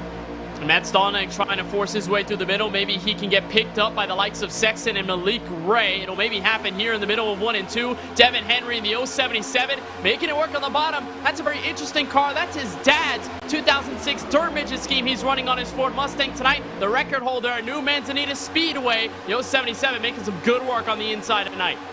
Just trying to go anywhere he can. Here comes Gary Sexton in the 1. He drops underneath the 41 of Matt Stolnick, but he has no help. The 7 and the 13, they're going to go with the 41 as well as the 2 of Robbie Lyons. Sexton will pick Bickford and Henry up on the bottom, but now it's going to be Stolnick leading the charge. Stolnick trying to do all he can. A beautiful little throwback to Casey Mears in that 41 car. Took down a Coca-Cola 600 in that paint scheme, but unfortunately not going to work out here for Stolnick. No help there in the middle line. Well, the Target 41 scheme is going to get ditched on the inside by the Target number 7 scheme. A Juan Pablo Montoya 2009 Brickyard 400 look for Malik Ray. That Dylan Duvall took that paint scheme to victory lane in the Coke Series a couple of years back. And that 7 of Malik Ray again working with Caruth on the back straightaway in the inside.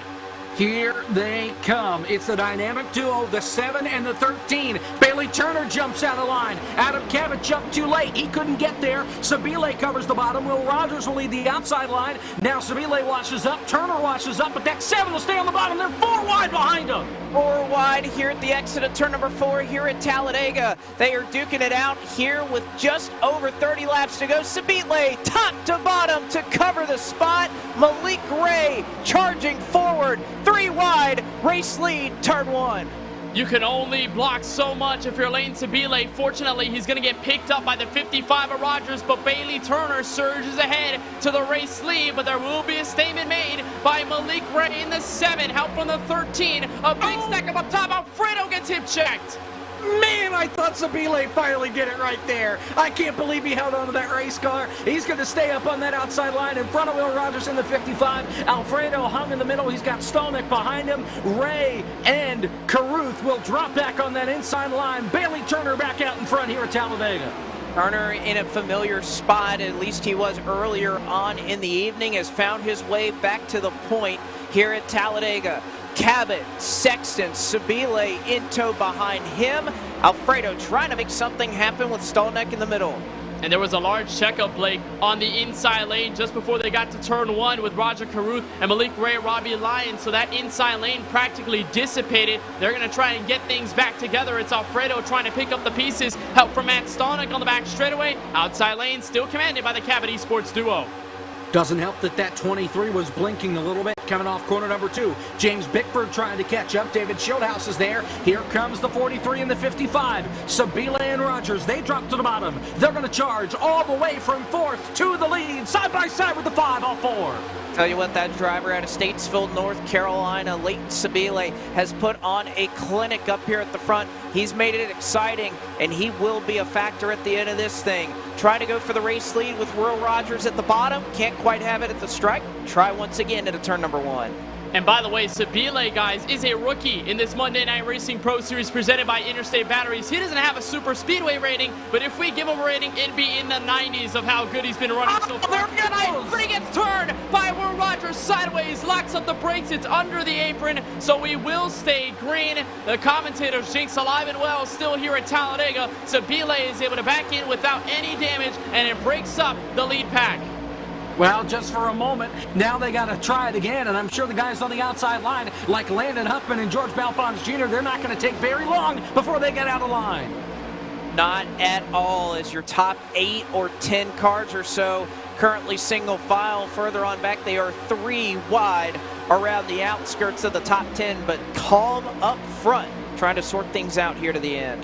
I think about the point situation, guys. Remember, just like Jacob said earlier in the show, the number of races to get into the playoffs before it starts is getting very, very low. And guys like Landon Huffman, he's tied with DJ Cummings for the very last spot in the top 13. Huffman trying to make sure he can stay above the hump next week at Gateway in P13 in the point standings.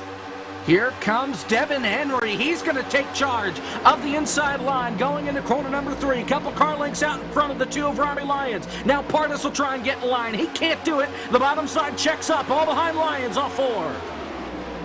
Bottom lane, as you said, really scattered there on the bottom. Carruth going to make it 4 wide into the tri-oval. Malik Ray right there along with them. They sort back to 3, but it's getting desperate here at the back as the front 10 or so cars all still single file.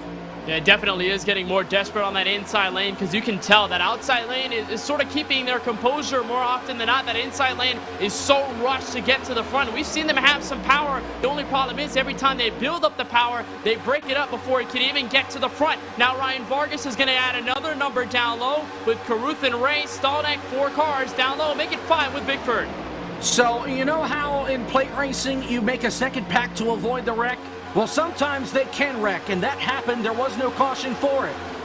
The 21 of Max Kennan got turned at the start-finish line up into the 45 of Dakota Curtis. Curtis's car then off pace, suspension broke, made it about half a lap, went down, slammed the inside wall of the back straightaway. He towed it back to pit road. Kennan still out there with damage and off the pace. Also, you see Ron Capps is starting to make his way off of pit road. Believe I saw a fast repair being used for his number 28 Toyota. You can see him exiting pit road right there. He'll try to catch up to the pack. Not sure, though, Jacob, if he is going to be able to hang on. Of course, he is multiple laps down, 13 laps down, as a matter of fact. So Capps, a lot of damage as he'll sort his way back onto the racetrack. Bailey Turner, Adam Cabot, Gary Sexton, Brian Boris Cook, and Landon Huffman scored that last time by your top 5.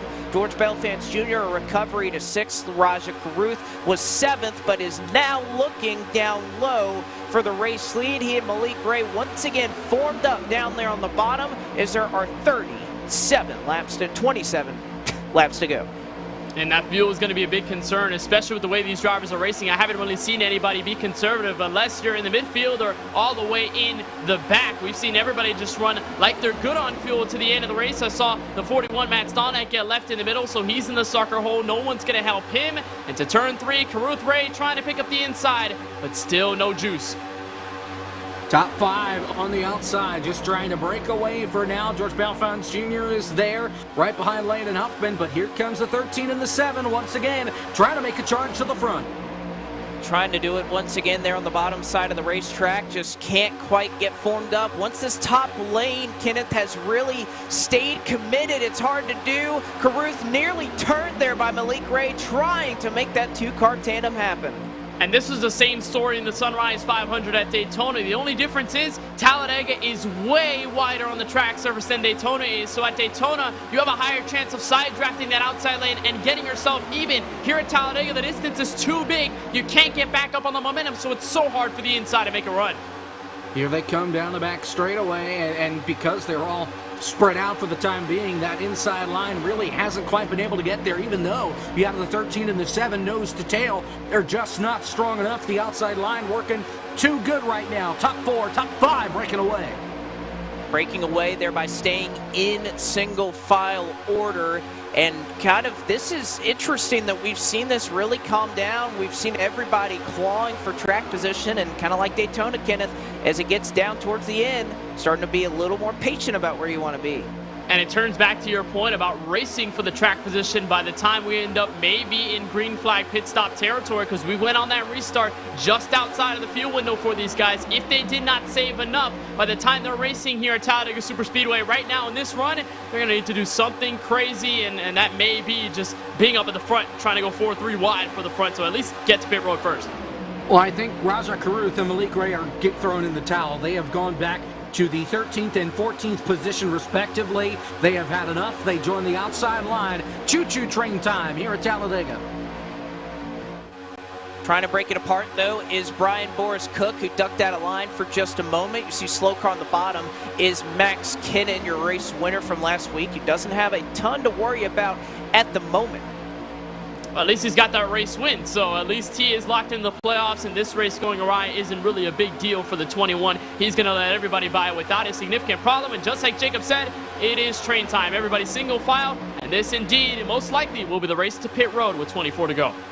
It's going to all be about saving fuel, and if you're the leader of the pack, you're saving not as much fuel as everybody else. So Bailey Turner, he's going to be the odd man out. He may not be able to make it all the way if a guy like Adam Cabot can by saving behind him. It's all because of the draft. When you're the lead car, you just can't make it work. Well, again, they will have restarted with 39 laps to go on fuel. If you can save 2 laps in the pack, it may be possible, but not sure if you can do it here right at the top. It's getting dicey on the inside lane once again because Josh Slate in that 2014 National Guard Chevrolet throwback that Dale Earnhardt Jr. took to victory lane in the 2014 Daytona 500, led the group down low. Carruth and Ray followed suit, and then Slate got pushed out of line. Now it's Robbie Lyons trying to be the leader this time through. Bickford moves up to the top to give space. And that inside line is trying to go somewhere, I think. Lyons and Carruth are pushing that along. P-Money, Preston Parnas right behind those guys, as well as the 15. Superman, Batman Machine, that's Garrett Smithley in the 15. But that inside line just fragmenting apart. It is, as I think a couple of drivers who maybe they're trying to save a little bit, take that shorter line around. It's just when everybody decides to go to the top, that is the place to be, and right now, it's where you need to be. And once again, guys, just like that first opening run, the second pack has been all single file. You think some double file, some double wide, in a couple places below that first pack. But then you think about DJ Cummings, 23rd, Presley Sora, 24th, a long line of cars on the inside, either trying to save fuel or just trying to get back in this thing on the lead pack. And there are some guys in the second pack that are really making saving fuel work out because they're using the bottom of the racetrack. It's the pack led by DJ Cummings. Presley Sora's in that, Nick Olson, Mike Clay, TJ Majors, Ford Martin, Eggert, Ellis, Caps, who's many laps down, Case Collerbach, all trying to save fuel, using the bottom in the corners. And still trying to hang on. Again, the draft equally as important as lifting and taking that shorter route around the racetrack. You also got to think, if you have to pit, how do you get on? What do you do? Do you take tires? Do you not? That's a big question, and my question also that I pose here is who's going to go with who? Are they all going to go collectively? Are teams going to go together? Who's going to try to align themselves collectively to get down pit road? It's a big question mark. Yeah, that's going to be the call. Do they just run it out till they're almost dry in hopes that they get a caution flag? Do they decide to short pit about halfway through the run, which would be in about 10 laps or so, maybe a little less than that. We'll just have to find out, see what the crew chiefs have cooking.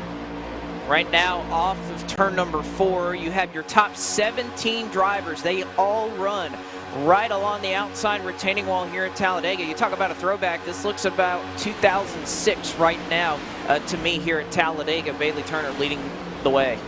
Yeah, Bailey Turner, I think, should be concerned a little bit because he's wasting the most fuel up at the front. Not sure if he's made a drastic saving effort before going up to the front, or maybe he's just going to run this thing dry and hope that Adam Cabot, Gary Sexton, and the likes of everybody behind them will come down pit road. Speaking of which, that second pack now led by Ryan Vargas, 18th ahead of DJ Cummings. Down the back straightaway, still single file pretty much all the way through this lead pack. One car peeked out of line. It's Rajah Caruth. He goes down to the bottom side by side with the 41 of Matt Stallneck. He's going to stay down there because he can't get back in line. Charlie Brown fills the hole. Charlie Brown getting up and being in a good position at the right time as he works his way up into the top 10. This is an opportunity race for a guy like Charlie Brown to try and make something happen. He's been in the right place at the right time. Yeah, and Charlie Brown, among many that we can name here around this top 17, top 20, they're not even in the top 20 in the point standing. So this good run could really paramount themselves up to the front of the field if we're talking playoff standings to get in there. There's a lot on the line for guys like Charlie Brown in the 58. You see him running there on the right side. Charlie Brown is trying to keep it clean, get it to the end of the race to put yourself in a position to try and win this race. That's what he's doing right now in that 11th position, just hanging in line with the lead pack. Trying to do all they can to be in the right position at the right time. Turner, Cabot, Sexton, Cook, and Huffman right now your top 5. Bell fans, Alfredo, David, Schothaus needing a good run tonight. Brad Perez and Matt Stallneck your top 10. And I have to imagine guys 18th on back have to be saving because that last time by, they were a couple of tenths off of your lead pack. And usually when you're single file like that, maybe you could go a little bit faster, especially using the shorter way around the racetrack, but it is not the case. So maybe things are slowing down there for the likes of Vargas and company. We'll just see. Well, but looking at the lap times, kind of comparing the lap times to those at the front of the field, yeah, they're running about 5 miles an hour slower. So you're absolutely right. They are just trying the best they can to conserve some fuel, conserve that gas to the very end of the race. That's got to be the plan for Vargas on back right now. Certainly so, and again, we are just biding our time waiting here as it has cooled down from what a huge contrast we saw at the beginning of this race where everybody, Kenneth, was so darn aggressive. Yeah, everyone was 4, 3 wide, sometimes 5 wide, pretty much gassing themselves out for position. But now when you throw fuel strategy in the game, it dictates the pace 100% because you know you can't just go against it because you're going to run out of fuel. So that's a big problem here. And right now it is really dictating things right now. Everything's so calm with 17 to go. Well, and that's what happens when you get into these races and the cautions fall in a certain point where you're going to have a fuel mileage race. Then all of a sudden, things cool off like we're in the first 5 laps of the race instead of the last 5. It just comes down to strategy, and when the strategy isn't go, go, go, this is the kind of racing we get at the plate tracks. See a lot of lifting further on back. I just noticed Brad Perez backed up to Matt Stallneck to try and save a little bit of fuel. Boosted builds a custom platform for your brand to sell your products. They take care of everything. Pay nothing and let them handle the rest. To get started with your online store, visit BOOSTED.BIZ today. Again, that is BOOSTED.BIZ. You see it right there on your screen to build a custom platform for you. Working our way around the virtual Talladega Super Speedway here in the Monday Night Racing Pro Series presented by Interstate Batteries. Blake McCandless, Kenneth Bueno, Jacob Hitz on the call with you here as we are getting down to the nitty-gritty here. 15 to go when they cross the stripe this time. It is Turner, Cabot, Sexton, Cook, Landon Huffman right now, your top 5. And I just noticed that second pack, add 4 cars to the tally. Josh Slate, Garrett Smithley, Malik Ray, Rajah Caruth. They were going to add a 5th right there with what appears to be the number 2 of Robbie Lyons, but he's going to get shuffled out of line. So more cars in the second pack, Jacob. They're starting to save some fuel. Yeah, they're not the only ones, and there are some guys in this second pack that have fallen back and I think are trying to save more fuel. guys like Seth Eggert, Ford Martin back here, TJ Majors, Mike Clay as well, that have dropped back by a couple car lengths, still staying in the draft, but not quite running as fast as the second pack. I think that tells you one thing, that they think that they can try and get to the end, because if you have to come down even for a splash and there's anybody that can make it from here to the end, that is going to be the strategy to go. So again, big changes here, 14 laps to decide it. But what I wonder here is when that time is going to come when drivers switch from save mode to go, go, go, because it's only about maybe 1.5 laps roughly that you have to save from the time that we got that restart to right now with 14 laps to go. So my curiosity is when that switch is going to flip and drivers are going to start to be more aggressive. Well, and that's the key for the second pack. They can't fall back too much, where when they finally flip the switch, they can't catch the lead pack.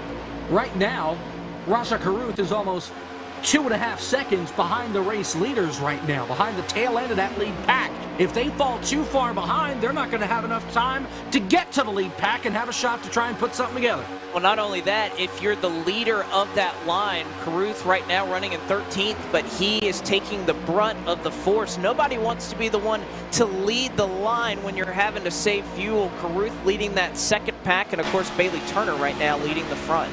And also, if you run out of fuel, you don't want to be the first car either, because you're going to stack up everybody behind you and it could become a big mess very quickly. To 13 laps to go. There's on board with the 13, the Dale Earnhardt Sr. throwback that he ran in an all-star race a bunch of years back, helped by the 7 of Malik Ray, Bailey Turner, Adam Cavitt, Gary Sexton, top 3 still to turn 3. And they're just riding, ripping that outside wall, almost like we would be at a dirt track. Of course, we were at one last week. Then that second pack down on the inside, and Raja Caruth almost got turned by the 7 of Malik Ray. Doing a great job of saving it. Everybody, it seems, has had a moment or another where they have been out of shape, and luckily we have only been slowed by 2 caution flags. It's almost unbelievable to think with how the action was going on a little bit earlier. Ruth once again really loose getting into one. And it's a large contrast from the Sunrise 500, where it felt like every now and then we would get a caution flag. Top 4 have broken away, so maybe Huffman and gang are now saving. They're losing some time here, Jacob. Gotta wonder, but they've been dropping back every now and again throughout this entire run. At first, it was Brian Boris Cook that was doing the dropping back from the top 3. Now he's tagging along, and it's the guys behind that 63 that have been dropping back. It's all fuel saving now for these guys, and you gotta wonder, Bailey Turner, he's led for so long, he's gotta be dangerous as now. Raja Caruth gets turned off turn 4, right in front of the second pack, up into the middle of the racetrack. Caution comes out, and there goes your strategy as Raja Caruth gets turned around off the bumper of Malik Ray coming off turn 4. You could see right there, single car spin. Luckily, the rest of the field is able to avoid Raja Caruth. And you're going to see it right here off the corner. Ray trying to do all he can to push him, turns him. And you see Caruth the correct to get back going straight. Does a masterful job of spinning it, locking it down. And that sets up everything here for a thrilling 10-lap run to the finish. And you know what? If I'm Bailey Turner, I'm letting out a huge sigh of relief. You spent so much time at the front of the field, wasting the most fuel out of practically anyone in the field, and then the caution gets thrown your way. You're able to come down pit road with practically everyone to signify the end of this race. And guys, we're going to have an under 10-lap to go shootout by the time we end this thing here from Talladega. Cabot and Bailey Turner have worked so well together throughout this field, but now they're going to get put to the ultimate test if they can come out of pit road together in the front too. And Jacob, doesn't this kind of work as a punishment? If you were back there, you thought that maybe you had the strategy to win the race, all of a sudden it's under 10 to go. Everybody's going to be able to make it on field now, and you just lost all your track position to start this final run, and boy, has that got to be frustrating. Well, and some of these guys may decide to pit just in case we go to overtime. That's what these leaders are doing right now. Well, some of them at least. Right now, I would stay out and just save under caution and see what happens on the restart. One thing I want to mention, though, Leighton Sabile, remember how he got bodied around and got sent to the back of the field after he got turned? He never got lapped. He is back on the lead lap. Well, he's still on the lead lap, and now he's going to be in the lead draft. That number 43 is going to be carving his way through the field. Now, you also have to remember, though, as we kind of see strategy continuing to play out about the back half of the field, making their way onto pit road, about the front half, or at least about the front 8 or so staying out. This is where it gets really interesting because you barely had enough fuel to get to the finish. What if we have up to potentially 3 green-white checkers? Can you make it if you're up front pacing around that long? This is where it is really going to separate, and why I think you see a lot of drivers in the back half of the field just making sure that they have plenty of fuel if this is to go past the scheduled distance. Working caution flag number 3 here at the Roasted Gems Coffee 250. We'll be right back and take you to the finish as we continue for continuing coverage of the Monday Night Racing Pro Series presented by Interstate Batteries. This is an Interstate battery. More pros trust this than any other out there. Yeah, more pros. More. Even more pros. Keep going. Moss. Look, we're gonna run out of time before we run out of pros who like Interstate. I mean, we'll run out of time before we even run out of left-handed pros who knit. These pros are everywhere, which means so is this battery. Right around the corner, up the street, everywhere. Interstate batteries, outrageously dependable.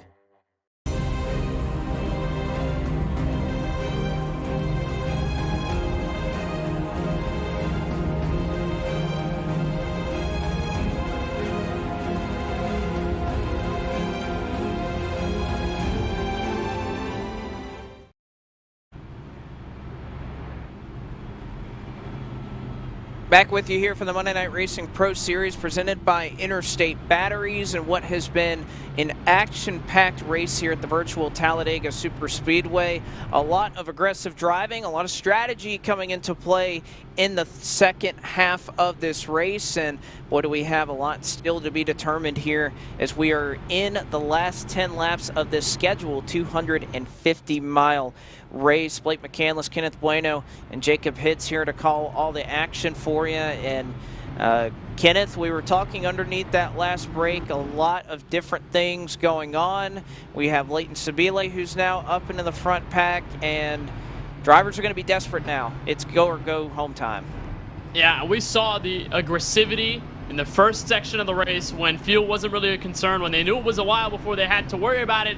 We're probably going to see that amplified times 10, maybe times 50 by the time we get the green flag. One thing I noticed here, Bailey Turner, who led the field into pit road, he is currently, I believe, 11th. Ford Martin just going ahead of him on the timing screen. I think maybe entering the top 10. So Turner and company went to the top 10, top 11. It don't have that many cars to work through, so it is going to be a sigh of relief in terms of how much they have ahead of them. But again, things happen so fast at a track like Talladega. You could work your way through the field and then lose it all in 1 second. So nothing is guaranteed. Everything is up in the air, and that's the magic of a track like this with under 10 laps to go.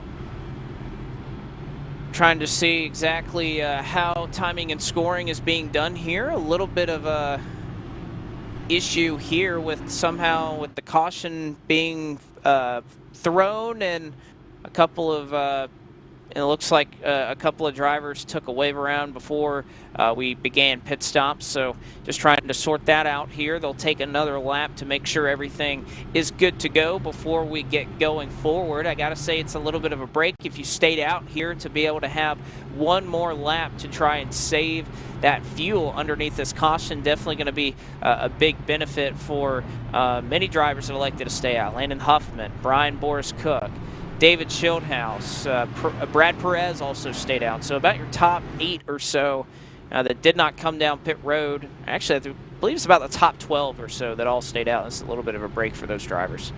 Well, and another thing that's going to be interesting is, yeah, you got to get everything right, but you're also cutting into the amount of laps that these guys have to go.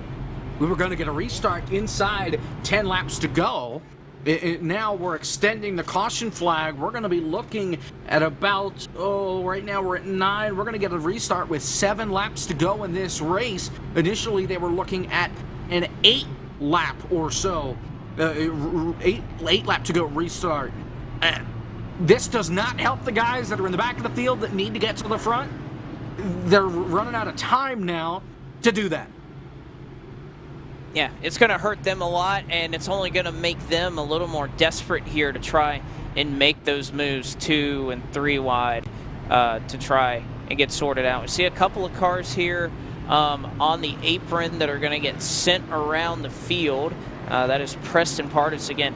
Really, I'm partial to that 42 scheme. I love the way that old Bell South throwback looks. He's got garage oil right now. Love that paint scheme. We're going to see Michael Massey be waved around the pace car as well.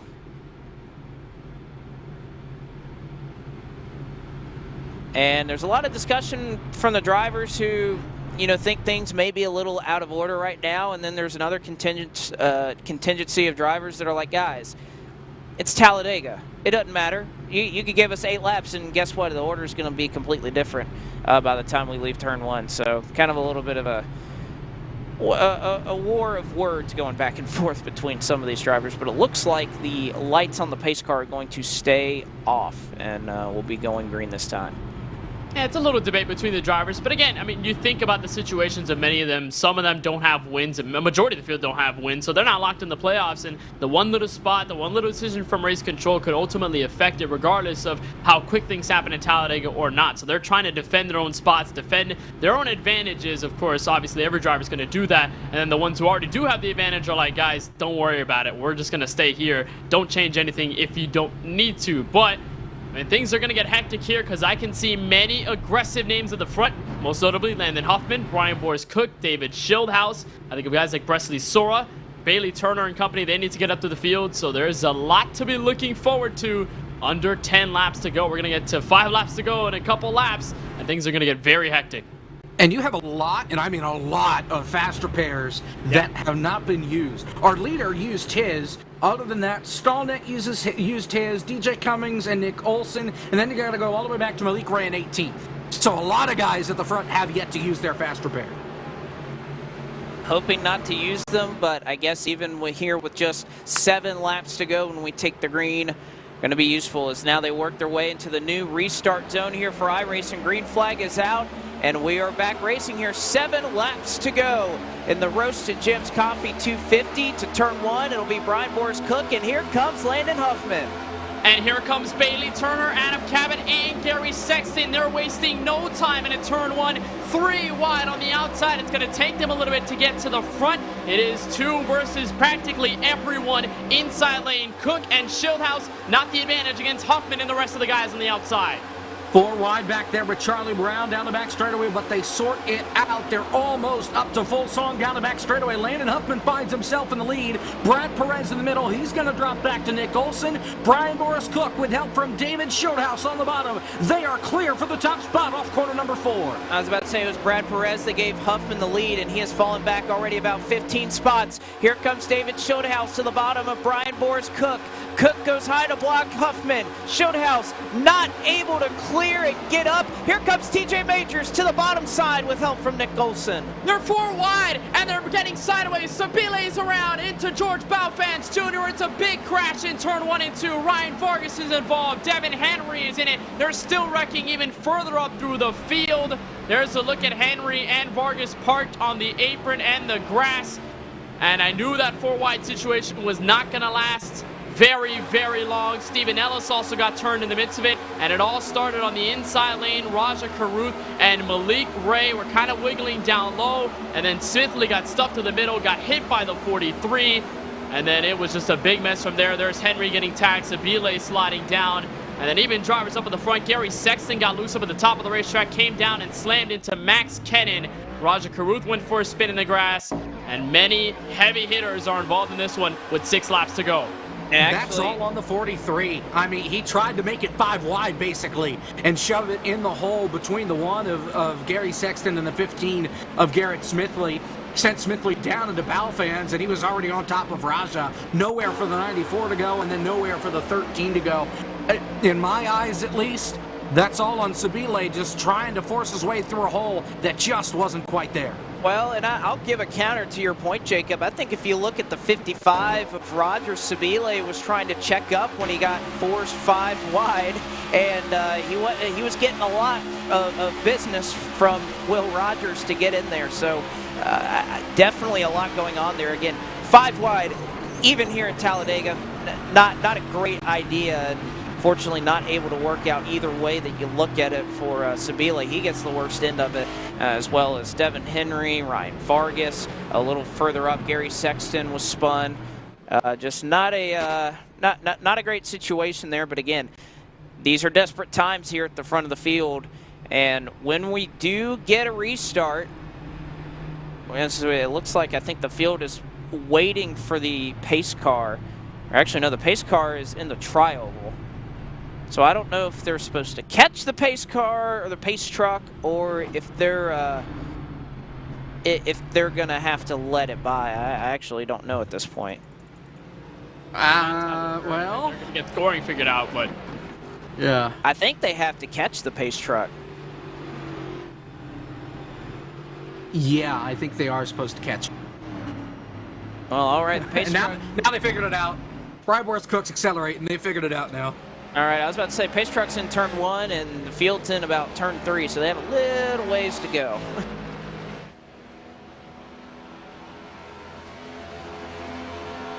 yeah, a lot to work on here, and everyone, of course, going to get a sort of a breath out of relief for a moment. I mean, but it was a big crash, so many drivers involved in that, and it's just so tough to see, and also tough because Seville and Rogers had been working so well. And I think we could take that storyline into many other super speedway races or many other races throughout the rest of the season. Oh, Raja Caruth, trouble under caution. He gets turned in turn 4.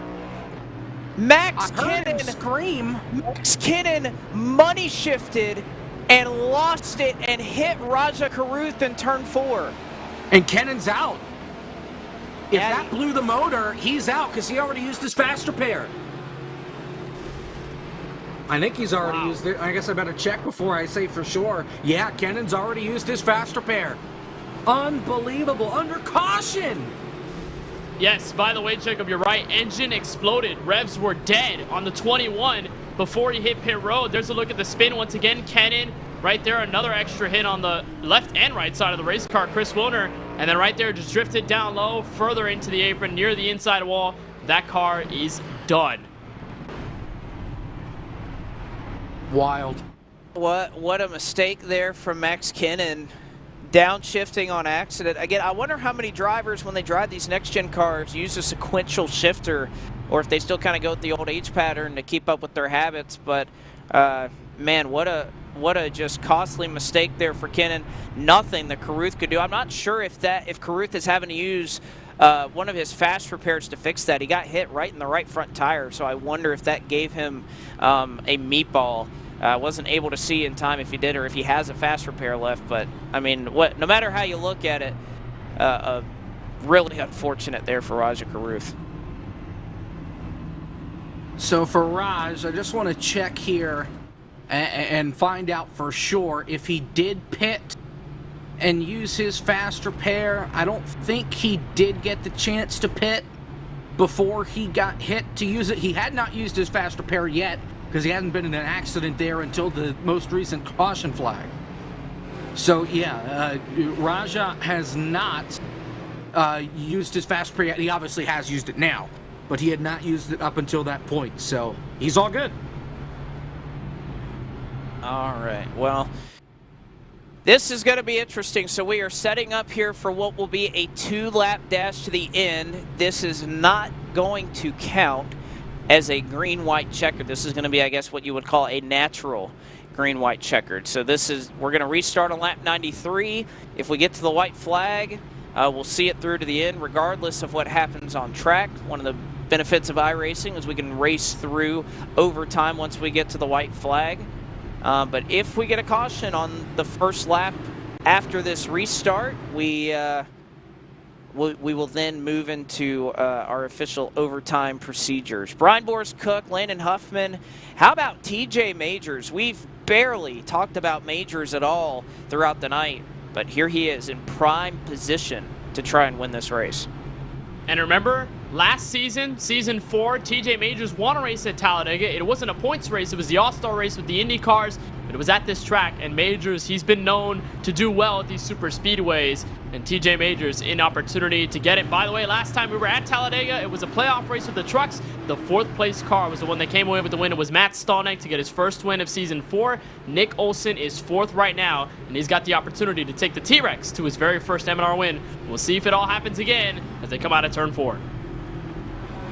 Lights will go off on the pace truck. Again, all of these NASCAR tracks this past week were updated with new restart zone. So the Geico restart zone that you see on track is officially what they are using tonight. So Brian Boris Cook, anytime in that zone, he has the opportunity to go when he pleases. 63-75, your top two. A lot left to be decided. A win and a spot in the playoffs on the line. Majors rolling up to it. Green flag in the air. Cook going to get a little bit of a jump. Not sure if you want that here at Talladega, but nevertheless, they'll take the green. 2 to go. It was the same thing that happened with Schildhaus, except just a little bit worse on the jump for the 63 of Brian Boris Cook. It's going to help to get some help here, but the 6, a big stack up on the bottom side. It's going to allow the surge from the 75, the 24, and the 20 out of turn 2 with 2 laps to go. Ford Martin trying to make a third line happen. Olsen gets turned by Schildhaus. He goes sideways. Oh, they're wrecking. There goes Stolnick. He gets turned by Garrett Smithley. Malik Ray is around. Gary Sexton into the outside wall. Oh, man, a hard hit. Will Rogers clobbers nose to nose into the 98 of Presley Sora. Brett Baldeck piles in at the very end of it. Another multi-car crash down the back straightaway. That all got kicked off. Man, when Nick Olsen got turned around and they just stacked up and could not get off of each other, Olsen did a great job of saving the race car, but up above him, they could not. I can't believe that Olsen saved that as Schildhaus looked to go to the inside, or the outside rather, of Nick Olsen. You can see it right here on the replay as Schildhaus going to the outside, gets a little out of shape, and it's really the reaction to that. Some drivers lifting, some not. That's where you can see all the smoke come out. Rogers, man, I don't know where he thought he was going. I mean, he ain't on board with that 55, I think. I don't know if there was a hole, but it wasn't there for very long. Yeah, it slammed into the Tostino's Mega Pizza Roll car and practically cooked them away. And then you also see Brett Baldeck slice through the middle. That's a Adam Petty throwback. The Spree car that he ran in the Busch Series. And then Baldeck goes nose into the inside wall. There is toe link damage on the 55, I believe, on the right front. Here's a look from the Space Station Gaming. Number 55 Toyota, there goes the field. He's trying to push Sabile, then goes away. Tries to full send it through, but just cannot. See? The Ford Mustang of Presley Sora comes right into view. I got it there. He saw the 7 before he saw the 98. He saw the 7, turned up the racetrack to try and avoid him, and there was the 98 in the middle of the racetrack. But, you know, they make these pedals called brakes, so that way if the track's blocked in front of you, you can stop in time. I mean, I get it. Try to get as many spots as you can when the caution comes out, right? That's what you got to do, especially, you know, he already used his fast repair, I'm pretty sure. So that doesn't help his cause at all. In fact, I think it hurts him. But, you know, part of racing at the plate tracks.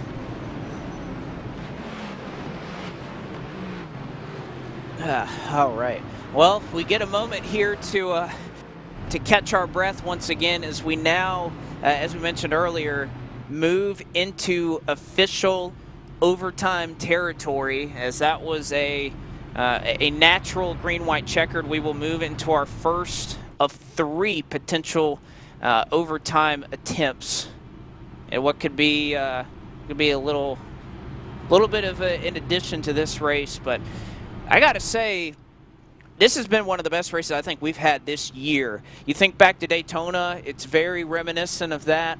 A lot of aggressive action. We had the fuel strategy come into play there for just a moment, kind of calm things down for a little bit. And then, of course, that doesn't play out. And now we get full send to the end. And these drivers have been tested in every which way possible. We've seen a lot of names up at the front. We've seen a lot of comers and goers. But we know at the end of these plate races, Kenneth, that, you know, even if you're running 25th right now, you may still be able to win this race, as crazy as that is.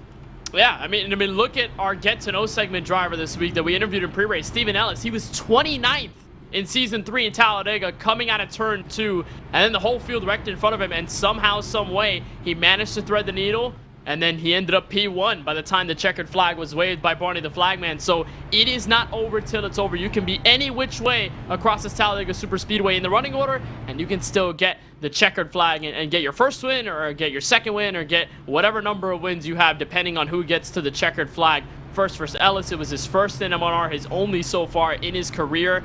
And that's just the crazy nature of these races, Talladega Superspeedway. And I don't think these drivers have had a moment to really relax. Of course, it's a super speedway. You're not really going to relax. But apart from that pit road sequence, really, there wasn't a calm moment on the track. Everybody was fighting for position somewhere. Everyone was making a diving move somewhere. And then even in that pit road sequence, when everybody was single file, they were mentally tested on whether they were going to make it on fuel or not. So it's been a test of endurance, a test of attrition for these guys. It's been so fun to watch. It really has. And by the way, I mean, I guess if we're going to stick with the trends here, 29th at the moment, George Belfans Jr. So, if 29th is going to win, which, by the way, Stephen Ellis, who did come from 29th to win that race, as you mentioned, currently 27th, so he's not too far off either. Right there, Matt Stallneck, big news, given an EOLL for that latest caution. That is going to hurt him quite a bit. We could have people run out of fuel here on this restart. We've got, our top 8, with the exception of Anthony Alfredo. And add to that list, Charlie Brown and Nick Olson haven't pitted in about 42 laps. The fuel window's, 37 laps, we said? They aren't making it outside of this overtime. So if they wreck again before we get the white flag, they're going to have to pit. They're not going to have a choice. They run the risk, though, if they didn't save enough fuel, that they could absolutely run out on this attempt. And a slow car, when everybody's just foot to the floor and they're not lifting no matter what, that's going to cause a wreck. I think they've had a lot of time to save. We've had 2 or 3 yellows that they've had the opportunity to save under, but again, you just never know. I don't hear or see too many of them that are shutting the motor off or popping in the clutch or anything like that, so I don't know how desperate they are, but again, when the fuel window is 37 or 38 laps and potentially they're going to go over 40 laps here on this last run, I mean, even with the fact that we have some of those cautions, that's got to be a little concerning. Yeah, it is a little bit concerning, but I just saw the cockpit input on Landon Huffman's car, and he is indeed clutching just a little bit to what is 1997 on the revs. It is around the average RPM for these NASCAR next-gen cars, a little bit under the 2000 range, but Huffman is indeed saving for Cook and Schildhaus. Was not watching them hit the clutch in, so we're not entirely sure what the agenda is on that. At a turn 4, pace truck lights are off. We're ready to go green. Landon Huffman running a Huffman Racing throwback to sure a late model that was driven at some point at some time by the Huffman family, trying to wheel that thing to victory lane here at the virtual Talladega Super Speedway. Huffman, Cook, Schildhaus, Ford, Martin. Haven't mentioned him a ton tonight. Your top 4. Green flag back in the air. Green-white checkered attempt number 1 in the Roasted Gems Coffee 250. Back at it again, a squirrely start from the outside, and Schildhaus immediately looked up there. They're going to block to the outside wall, including your race leader, Landon Huffman, so things shift quickly. Schildhaus says, never mind. To the inside he goes for the lead. Help from the 06 of TJ Majors. Side by side for the lead to the back straightaway. Sideways goes Bailey Turner. Around goes Huffman. Hard into the inside wall goes DJ Cummings. Adam Cabot's in it. Stephen Ellis. Rogers. Mike Clay. Again. Sexton, Chris Wilner involved in this one. A lot of guys toward the back of the field just piling in, nowhere to go. Actually, Mike Clay, he got turned, he checked up. Stephen Ellis got into the back of him and turned him into Sexton. Devin Henry, I think maybe got a piece of it, but just too aggressive coming up off the corners. And Cabot and Turner just trying to push a little too hard. Got up into poor Landon Huffman. Nowhere for him to go. DJ Cummings, he took a heck of a shot into that inside wall and then got hit. Will Rogers spun into this one. He gets another accident.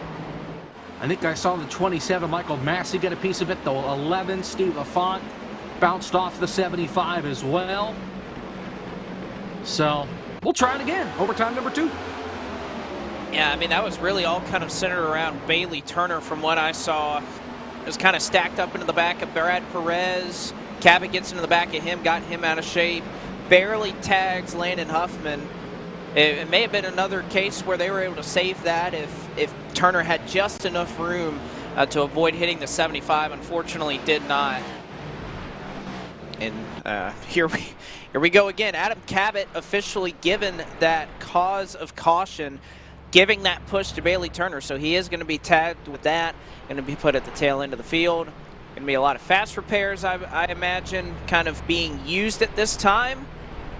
I tell you what, DJ Cummings took a massive hit there on the inside wall. I tell you what, with the accident, Landon Huffman ran out of fuel. Wow. Huffman had to tow. He ran out of fuel on the back, so he wouldn't have made it all the way around.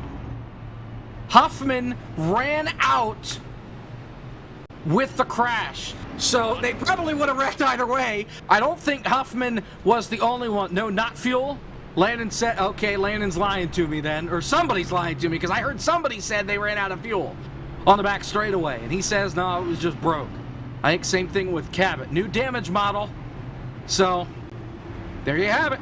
I will say I'm riding on board right now with TJ Majors, who is one of those drivers that stayed out. He's shutting the motor off right now, so they are doing everything they can to try and save fuel. They did not need these green-white checkers. No, they did not. They were not anticipating it either, and that's the gamble that you make at Talladega with that many laps to go. I figured they were just hoping that, hey, it would stay green, and even if we get shuffled out of the lead, we can be in the draft, and even that helps just a little bit when you're not going 100% on the throttle gauge. You're just letting off a little bit, you're checking up, you're still slowing down, so that does save you a little bit of fuel.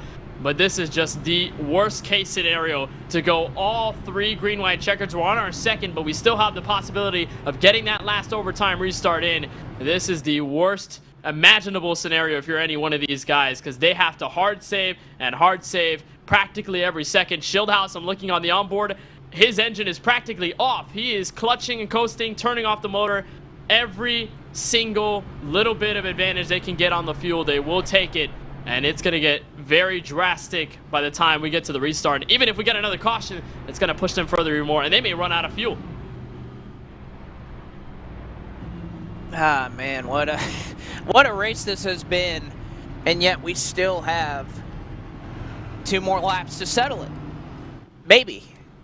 If we get a third green-white checkered, I don't think that anybody who last pit at lap 55 or so, because remember, Majors, Shieldhouse, a couple of these drivers, they came in topped off. I'm sure they're very glad if they did. Oh man, this is going to be something here. I believe we're going to get the 1 to go this time by, which is a good signal if you're one of these drivers that stayed out up front. We'll kind of set the order for you here. David Shieldhouse, TJ Majors, Brad Perez, Brian Boris Cook, Bailey Turner, Anthony Alfredo, Robbie Lyons, Ford Martin, Malik Ray, and Charlie Brown. Largely an unchanged top 10. I know we've had a couple of drivers exit it through those accidents, but as far as these late restarts are concerned, it hasn't necessarily been a lot of drivers out of the top 10 who have been getting the worst end of it. Yeah, it's unbelievably tough here. And now we're going to double them up, get this restart. And Shieldhouse, Majors, Perez, Brian Boris Cook, among those that have not pitted. Bailey Turner, despite almost practically being involved in that incident, he went sideways before everyone went all around to the outside and inside wall. He somehow saved it, avoided most of the damage, so he is still 5th. And then it's a lot of aggressive drivers too. You think of Anthony Alfredo, how good he's been tonight. You think of Malik Ray in P9 without Roger Carruth to help this time by, but we know how good Ray is even by himself. How about Ford Martin up to P7 in that Robbie Gordon throwback after starting 30th on the racetrack tonight? So there are still a lot of names in this race. Whether they're staying out or not, they have the opportunity to win. Hopefully we can get a clean restart in and get to the white flag. And a cool story on that 07. You mentioned the Robbie Gordon 2002 car. Ford's father, Gil Martin, started out 2002 as the crew chief for the 31 team for Robbie Gordon. Served with them for the first 12 races before being moved. Him and Kevin Hamlin swapped.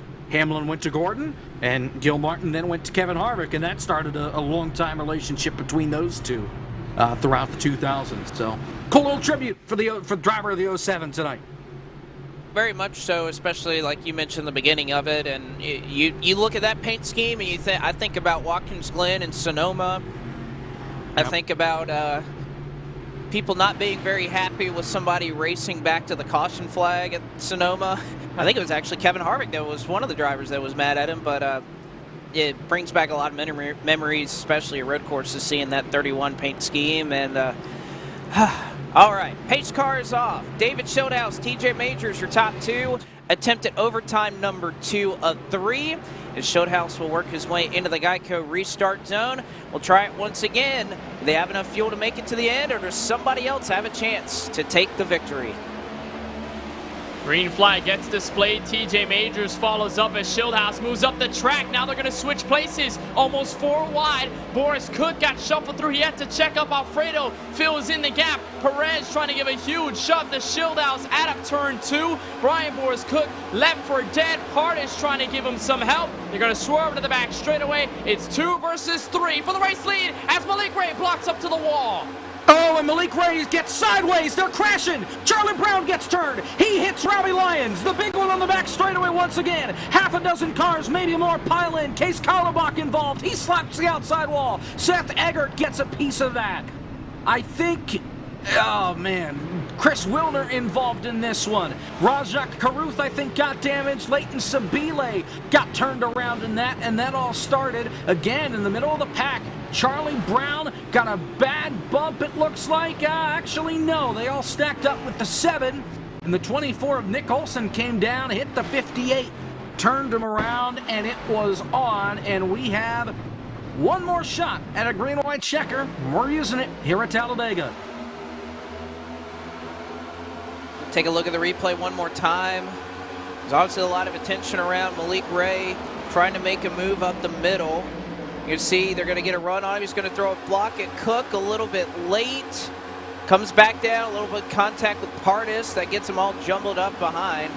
And there's the aftermath. A lot happening there.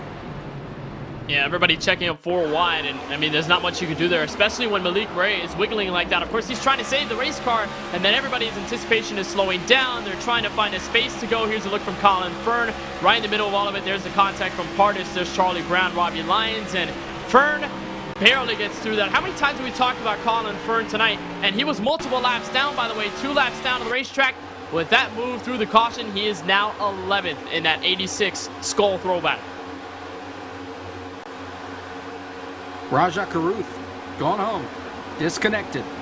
He will not finish this race, and I for a guy that's around the cut line, that is huge for Rajah Caruth. Taking a quick look, he was in the 33rd position, just 18 points above the cut line or so. Shane Van Gisbergen's not here, that helps him, and Ruben Garcia not being here helps him. In fact, a lot of the guys underneath the cutoff, including Garcia and Parker Kligerman, aren't here, and Ron Capps is at the back of the field. His problem right now is Mike Clay, who is the cut line, and then Eggert, TJ Majors, and Michael Massey, who are on the outside looking in.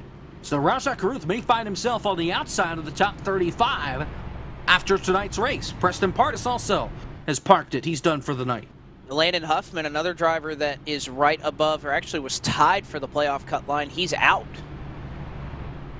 already. So he will get a 37th place finish out of this. So obviously not going to help his matters right on that cut line either. So a lot of drivers that are hovering right around where we may start to see some drivers make it in on points. We definitely have a large count of drivers with only, after this, there's 3 races to go. There's going to be a lot of spots in the playoffs that are determined by points alone. And very helpful for a couple of drivers who are on the outside looking in. This is an opportunity race for David Schildhouse, who, I mean, clearly he's out front. He's leading right now. But still a great opportunity for him, even if he isn't able to get the win, to get some points and kind of leapfrog a couple of those drivers who have had some issues right on that cut line. Yeah, it's definitely true. And also, you think about guys like TJ Majors, who's in 4th. Going into this race, he was under the top 35 cut line at 40th, 28 points below. So with the fact that Rajah Caruth has had his issues tonight, with the fact that Mike Clay hasn't had the greatest race, same deal for guys like Ron Capps, for Seth Eggert, Parker Kligerman, Shane Van Gisbergen, Ruben Garcia not in this race tonight. the 06 could really make a lot of spots up very quickly by the time we get to Gateway next week. And that 06 is going to make a lot of jumps, only if he can finish. Remember, he is a part of the group with Shieldhouse that are still clutching and coasting, now 50 laps in their stint. And I also just got word, basically looking on the cockpit, for the 5 of Bailey Turner. Brad Perez is pitting. Perez From the is pitting. second spot. He cannot make it any further. He has to come down. And Wow. he's somebody that hasn't pitted in like an hour. 50 laps these guys will be coming to here. Shieldhouse, TJ Majors, and Ford Martin have yet to pit. I don't think they'll make it around. If Perez is pitting, and mind you, he was laying further back than a number of these guys, I think, were over the course of that green flag run, I don't see how in the world that Shieldhouse, Turner, Majors, I don't know how they're going to make it. And watching the in-car cams for both Majors and Shieldhouse, especially the 20, he's basically engine off, clutch in all the way, basically around the entire track. There's only a certain amount of instances where he just picks up the throttle, then gets the revs back into shape. Immediately after hitting back the gas, he immediately goes back to that hard save mode. Shieldhouse is on the cusp, basically on the cliff when it comes down to fuel. And like I was saying before Perez had pitted, Bailey Turner, who's only 20 laps in his stint, he's also saving. So maybe there's concerns for the 5 as well. I will say, speaking of DoorDash, I had an order kind of placed to get here right as the race ended. I know it's really hot outside today in North Carolina. One, I hope, I don't know, some animal hasn't come up and gotten the order, but I think my fries are going to be cold by the time I go downstairs and I'm able to grab it at this point. I figured when you stepped aside, that would have been it. You just went, at least brought it in. All right, fine, I'll get back to you later, but that would have been a great thought. Put it in the microwave, maybe. yeah. I'm not a big microwave fries type of guy, though. You know, I feel like once you get to that point, it just it turns into like soup almost. But anyways, that's just me. All right, final green-white checkered attempt here at Talladega. Can they make it to the end on fuel, or does somebody further on back have a chance? They're going to try and race this thing out if at all possible. We're going to try to keep this thing green. And let's see what happens here. We'll go 10 laps, 12 laps actually, past the originally scheduled distance. Shieldhouse, Turner, Majors, Alfredo, top 4. Green flag out. 2 laps to go here at Talladega. Shieldhouse leads them to the stripe.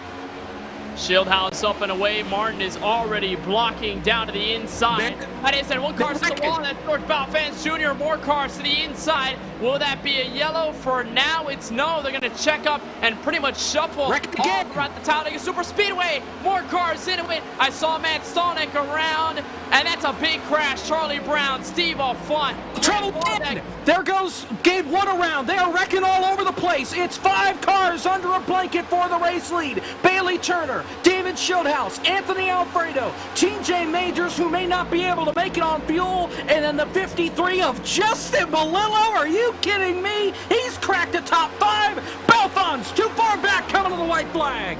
You're going to try to let him race this thing out. Here comes Bailey Turner. Big shove on the outside from Anthony Alfredo. You have Shieldhouse and Majors down low. Fuel concerns for them. White flag in the air. Here comes a huge run from behind. George Balfan's going to shove it up the middle.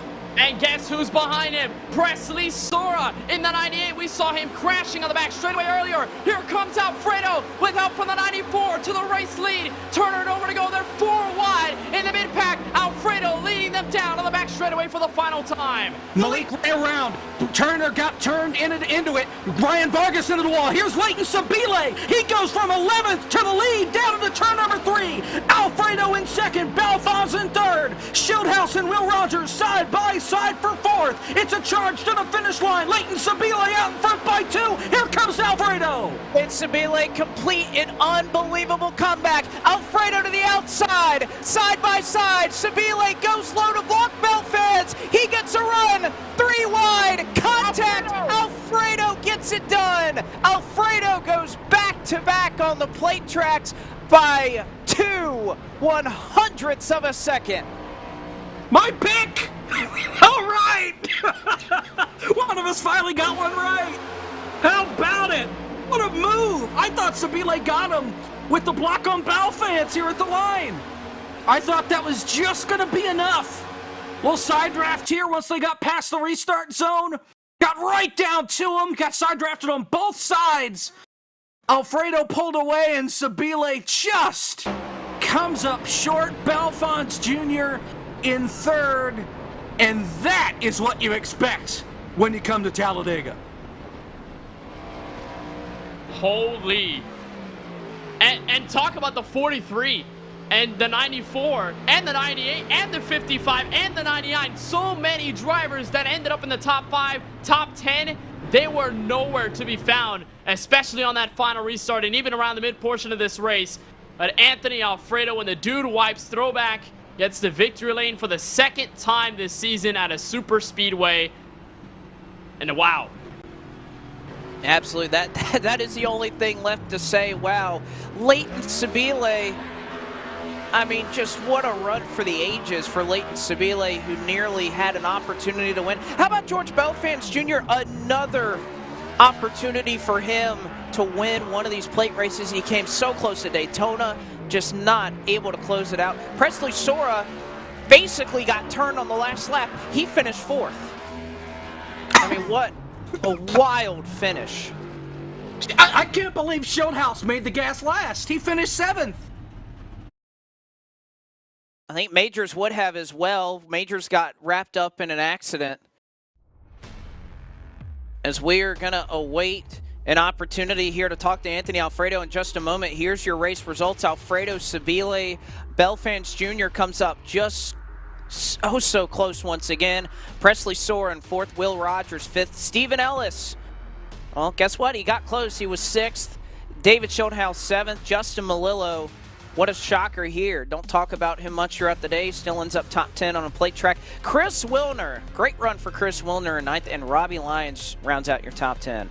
And Chris Wilner started 33rd as well, Blake. What a finish for the 26th, the Coors Light car, and the Chevrolet Camaro. Your defending champion, Adam Cabot, ends up 11th. We saw him get an end-of-line penalty earlier in the race. Bailey Turner, his Cabot eSports teammate, not enough to get there for the race win. He finishes 12th, but a massive respect for the rookie out of Road to Glory last season. Gabe Wood in the 50, a very quiet night out of his Navy throwback for John Wood. He ends up 13th. Seth Eggert in the 57th is 14th. And Colin Fern, we didn't see him much throughout this race, was 2 laps down at one point, but makes a miraculous comeback, and I think he should be happy with 15, especially with the way that night went. TJ Majors in the 06, one of the lower cars there on the saving fuel method with David Schildhaus. He is 16th. Gary Sexton in the 1 car, your pole sitter, ends up 17th. Brad Perez in the 60 car ends up 18th. Michael Massey is 19th, and rounding out the top 20 is the Buddy Baker throwback car of Charlie Brown.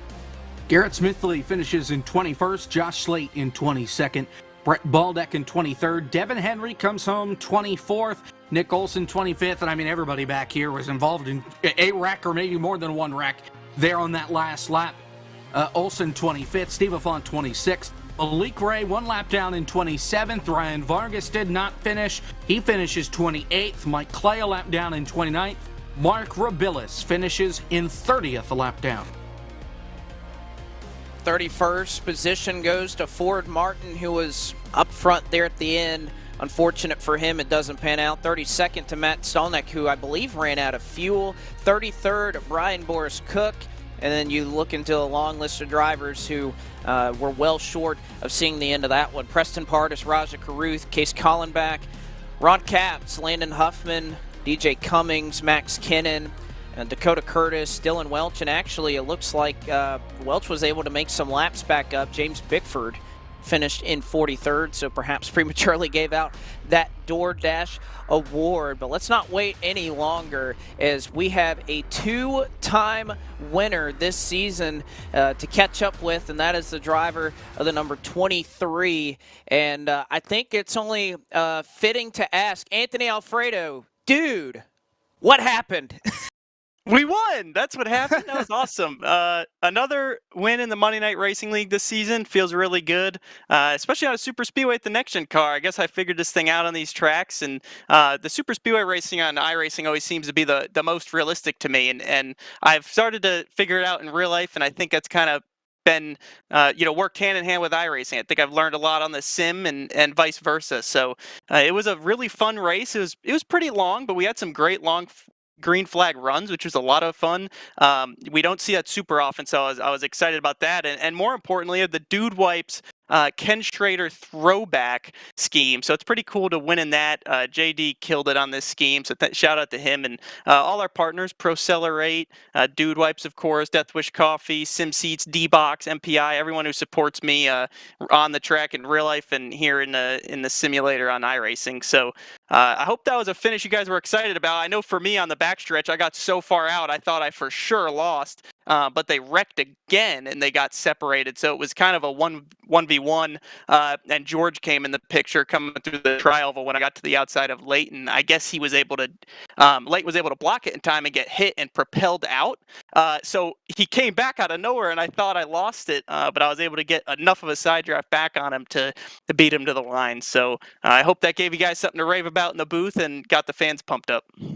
It certainly did. I can't think of some better ways to finish. But, Anthony, now you are 3 wins away from first all time in Monday Night Racing. How does it feel to kind of carry that track record forward and know that you can add to that total maybe once or twice before the season's all said and done?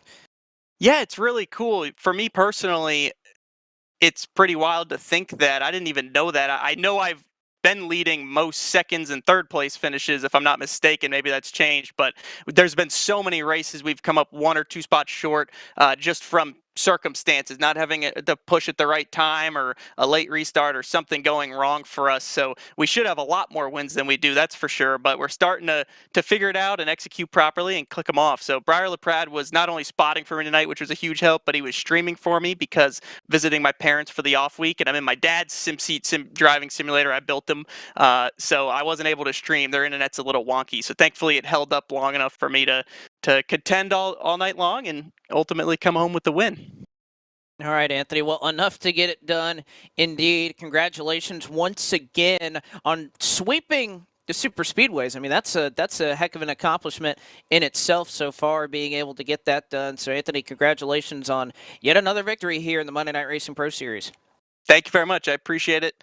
Thanks, everyone, for tuning in. Anthony Alfredo, your winner once again, but Kenneth Bueno, I know Leighton Sabile looked like he had it there. You've caught up with him to find out more. Indeed, so just short of the race win, but Sabile, you have a story here at Talladega. You were as far back as the top 35 in the middle of the race. You were 23rd on that last restart in the green-white checkered attempt. Just walk us through this comeback to finish second. Yeah, I was actually 43rd at the start of the race. They gave me a penalty because I didn't have a throwback. So we made it a show. All right. I had a really good help, and Will Rogers there pushing me up throughout the whole race. And man, once we were able to get connected and get up to the front, we were pretty hard to get around. So I knew track position was going to be key, and just trying to manage that with very aggressive blocking and maneuvers there. That was going to be key. Unfortunately, I got involved in a couple of them late race incidents, and it is what it is. But like you said, we restarted 23rd, and on the white flag, I was 11th, and he was just pushing the absolute crap out of me going through 1 and 2. And man, we made a run for it down the backstretch, and I thought I had him. Kind of faked him out a little bit.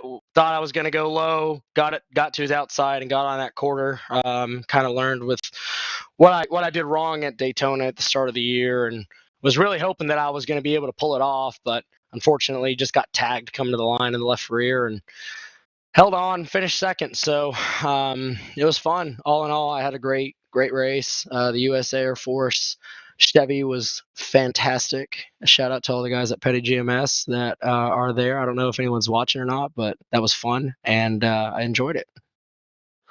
And I can imagine at the end there, having a shot at the win is so enjoyable. But the car right behind you on the feed right now, Will Rogers, I mean, he must have been instrumental to a lot of the success here, because out of this race, we didn't see many drivers working together in tandem, only a handful, and Ewan Rogers was one of them. So how important was it to have a friend like Rogers out on the track that consistently work with you through the field and pushing you along? Well, I mean, first off, Will's a class act guy, sorry. And him and I have had a pretty good friendship. He was actually one of the first drivers that I worked for back in 2017 when I started my career. And we tried to run this race a little bit differently when we were at Daytona. I felt like I was one of the only guys in our group that actually wanted to go to the front and stay up there all race, where most of them wanted to kind of be cautious and stay at the back. And you know what? I got with him before the race, and I was like, hey, we just got to say screw it. Like, I'm not going for points, and he is, but we just got to go up front and try to do what we can. And yeah, he was definitely a huge help for sure. It was awesome having his help, and it sucked that we got together off too. And when I spun from the lead, it was tough because we weren't able to get that caution, and I wasn't able to get caught up until very late. And that's when, these races kind of turn into free for all with 10 to go. So overall, I mean, great to have his help as always, and shocked that we were able to finish as good as we did, but it was awesome. Well, also, I want to give my sincere apologies for jinxing you out of turn 2, because I said you were up there. If they weren't going to give you a super speedway rating yet, they would have given you it now after Talladega, because how good you've been in the 2 races, and then you got spun, but still a great comeback to the end. And it's going to be a while before we get our next super speedway race, the ARCA cars at the old Daytona surface, which is going to be a lot of fun. That's a whole different conversation. But what's the outlook for the rest of the season? We've got Gateway next week, the Xfinity cars at Charlotte a couple of weeks after that, and then July 4th weekend before we head to the trucks. And there's a lot of tracks that could catch your eye. What's next on the step here for you to try to get your win? Well, to be honest with you, when I started the year, I was trying to go full time in this, and that was originally my goal. And then little by little, my Mondays have kind of gotten pretty hectic, pretty busy. So I haven't really been able to get on as much as I wanted to. So I guess we're just gonna see whatever time I have free and kind of go from there. But you said Gateway next week. That's gonna be fun. I don't know what cars are racing there, but that's one of my favorite tracks. I love me the flat tracks. So that'd be fun. And as long as we can get some green flag runs, it doesn't necessarily matter where we're at. We're having a good time. So that's the biggest thing. Just trying to keep these green flag runs. Of course, that's a very important, having fun here in this Monday Night Racing Pro Series presented by Interstate Batteries. And we are using the super late models next week. So a lot great. of rear end's going to be kicked out. Yeah, a lot of tire wear. It's going to be a lot of fun to see how they handle that, the whole field. And hopefully we get to see you sooner than later, late in the next race here, Monday Night Racing, because this one, performance from Talladega, unbelievable. Of course, want to thank you so much for taking the time to talk with us here on Podium Esports, and wishing you the best of luck moving forward. Again, congratulations on the P2 tonight. Thank you, guys. Appreciate it. We'll see you soon. That is Leighton Sabile, the driver of the 43, the PR for GMS Racing, Petty GMS Racing, also a paint scheme designer as well. An unbelievable turnout, unbelievable comeback after being 23rd on the restart. We'll kick it to P3. Jacob Hitz, you've caught along with the former Road to Glory driver, George Balfans Jr., who comes home on the podium. Also my pick. George Balfans Jr., how in the world did you finish third tonight? I had a lot of luck. I had Blake's brother spotting for me, Phil, and that, I think it was the first green white checkered or second green white checkered, and the entire backstretch was covered. I mean, he put me in the right places and told me where to go, and I don't know, there's probably 3 or 4 different times where you couldn't fit a Q-tip between my rear bumper and somebody that was going across the track, so it's just luck. Only one more plate track to go. It's the ARC cars at Bumpy Daytona in the playoffs. That's in August. That's a couple of months away. We take a turn completely different. We get rid of the banking. We get rid of the dirt. We go to a flat track with the super late models in Gateway. Something really, maybe with the exception of Martinsville, we haven't done yet this season. Yeah, I'm excited for it. I'm not, necessarily a late model driver, but, I've done a couple of races here and there. Probably more of an underdog than anything, but I think it's going to be fun. Gateway is a different type of track, and it's going to be more of a driver's type of track, and I think that's going to separate half the field. rather than just being flat out and having more luck. You're going to have more talent, I think, for that race. I'm excited for it, and I'm looking for the ARCA in the playoffs, because we're going to get ourselves in the playoffs, and we're going to go win that race, because between Daytona and Talladega, tired of winning or losing by a couple thousandths. Well, best of luck to you in those races up ahead, and of course, we'll see you next week at Gateway. Congrats on the top 3. Sounds good, man. Kenneth, thanks for the vote of confidence to start the race. I heard that, and I appreciate that. Let's go. All right. See you later, guys. George Balfance Jr., third place finisher tonight from Talladega. Whew. Man, oh man. What a race, Blake. Yeah, what a race indeed. There was so much to talk about. I don't think we could really put into words exactly all that happened there. Long race, went long past the scheduled distance, had aggressive racing strategy, and of course it all came down to chaos at the end, some big runs, and a real highlight reel finish to Talladega. But like you were saying, Jacob, it totally changes. We go to Gateway, Worldwide Technology Raceway, Gateway next week. Super late models, totally different ball game from what has been, I think, a large majority of the schedule. Yeah, and this is the third track car combo, super late models at Gateway, the third time that we revisit a combo from season 3, because it wasn't an appearance in season 4. So we're going to take it back to that. We saw a lot of drivers in season 3 get very loose. Those cars are very squirrely. They have a lot of power, don't have a lot of downforce. So we're going to see all of that develop over the course of. But this race tonight, Talladega, I'd argue maybe better than the Sunrise 500, at least this season. An unbelievable finish of the way we had all the drivers making those moves in the first half of the race, and then we had the little pit road scuffle where drivers were so confused about whether they were even going to make it to the end, and then we just had that unbelievable finish with Anthony Alfredo getting his second win of the season. Jacob, I was about to say it was about the paint scheme, that you had the superstition about the Dude Wipes paint scheme, but I think it's a mixture of both. Alfredo, the skill level, unbelievable on these super speedways, and he gets it done. Awesome job for him. Jacob hits. No doubt about it. Yeah, I mean, you picked right. We finally got one up here in the booth. That'll be the first and last time that ever happens, right? I get something right for once, but a wild night nonetheless, and minus the takeaway of the win that we saw last week. 3 drivers have won. Technically, 3 drivers have won 6 races. The first 6 races that we've done. Obviously, the win got taken away from Bickford last week, given to Max Kennan, so it's 4 winners in 6 races. But that means the focus is going to be a lot heavier on the points. It's not really win and you're in anymore. Win and you're in, obviously, but there are so many spots that aren't going to get filled by different drivers going to win, even if we get 3 different winners in the last 3 races before the playoffs. So that means everybody's going to be fighting for every position they can to get enough points, get themselves into that top 13, top 12, and stay there. It's going to be tough for a lot of those guys that are on the outside looking in, especially if you're down toward that top 35 cutoff, unless you win a race. The guys that are right around the edge, right around that top 13, maybe. I'm saying there's a chance you could point your way in, but you need a lot of fortune and a lot of drivers around you to have some misfortune in those next 3 races to make it happen. Well, and speaking of misfortune, a lot of drivers who are right around that cut line, they had a lot of misfortune tonight. So perhaps an opportunity for a couple of drivers to make up some spots, and is going to make those last couple of races mean oh so much for each position. Well, that is going to wrap it up for us here tonight at Talladega. So for Ford Martin and Paul Sutton and Monday Night Racing, Josh Mendoza, who again we send our well wishes to, not in race control tonight, but we hope he will be back soon. Gary Sexton and John Theodore at Podium eSports. For our camera builder, Dougie Beard, overlay builder, Michael Hall, Nicholas Weatherby on social media, and for our broadcast crew tonight,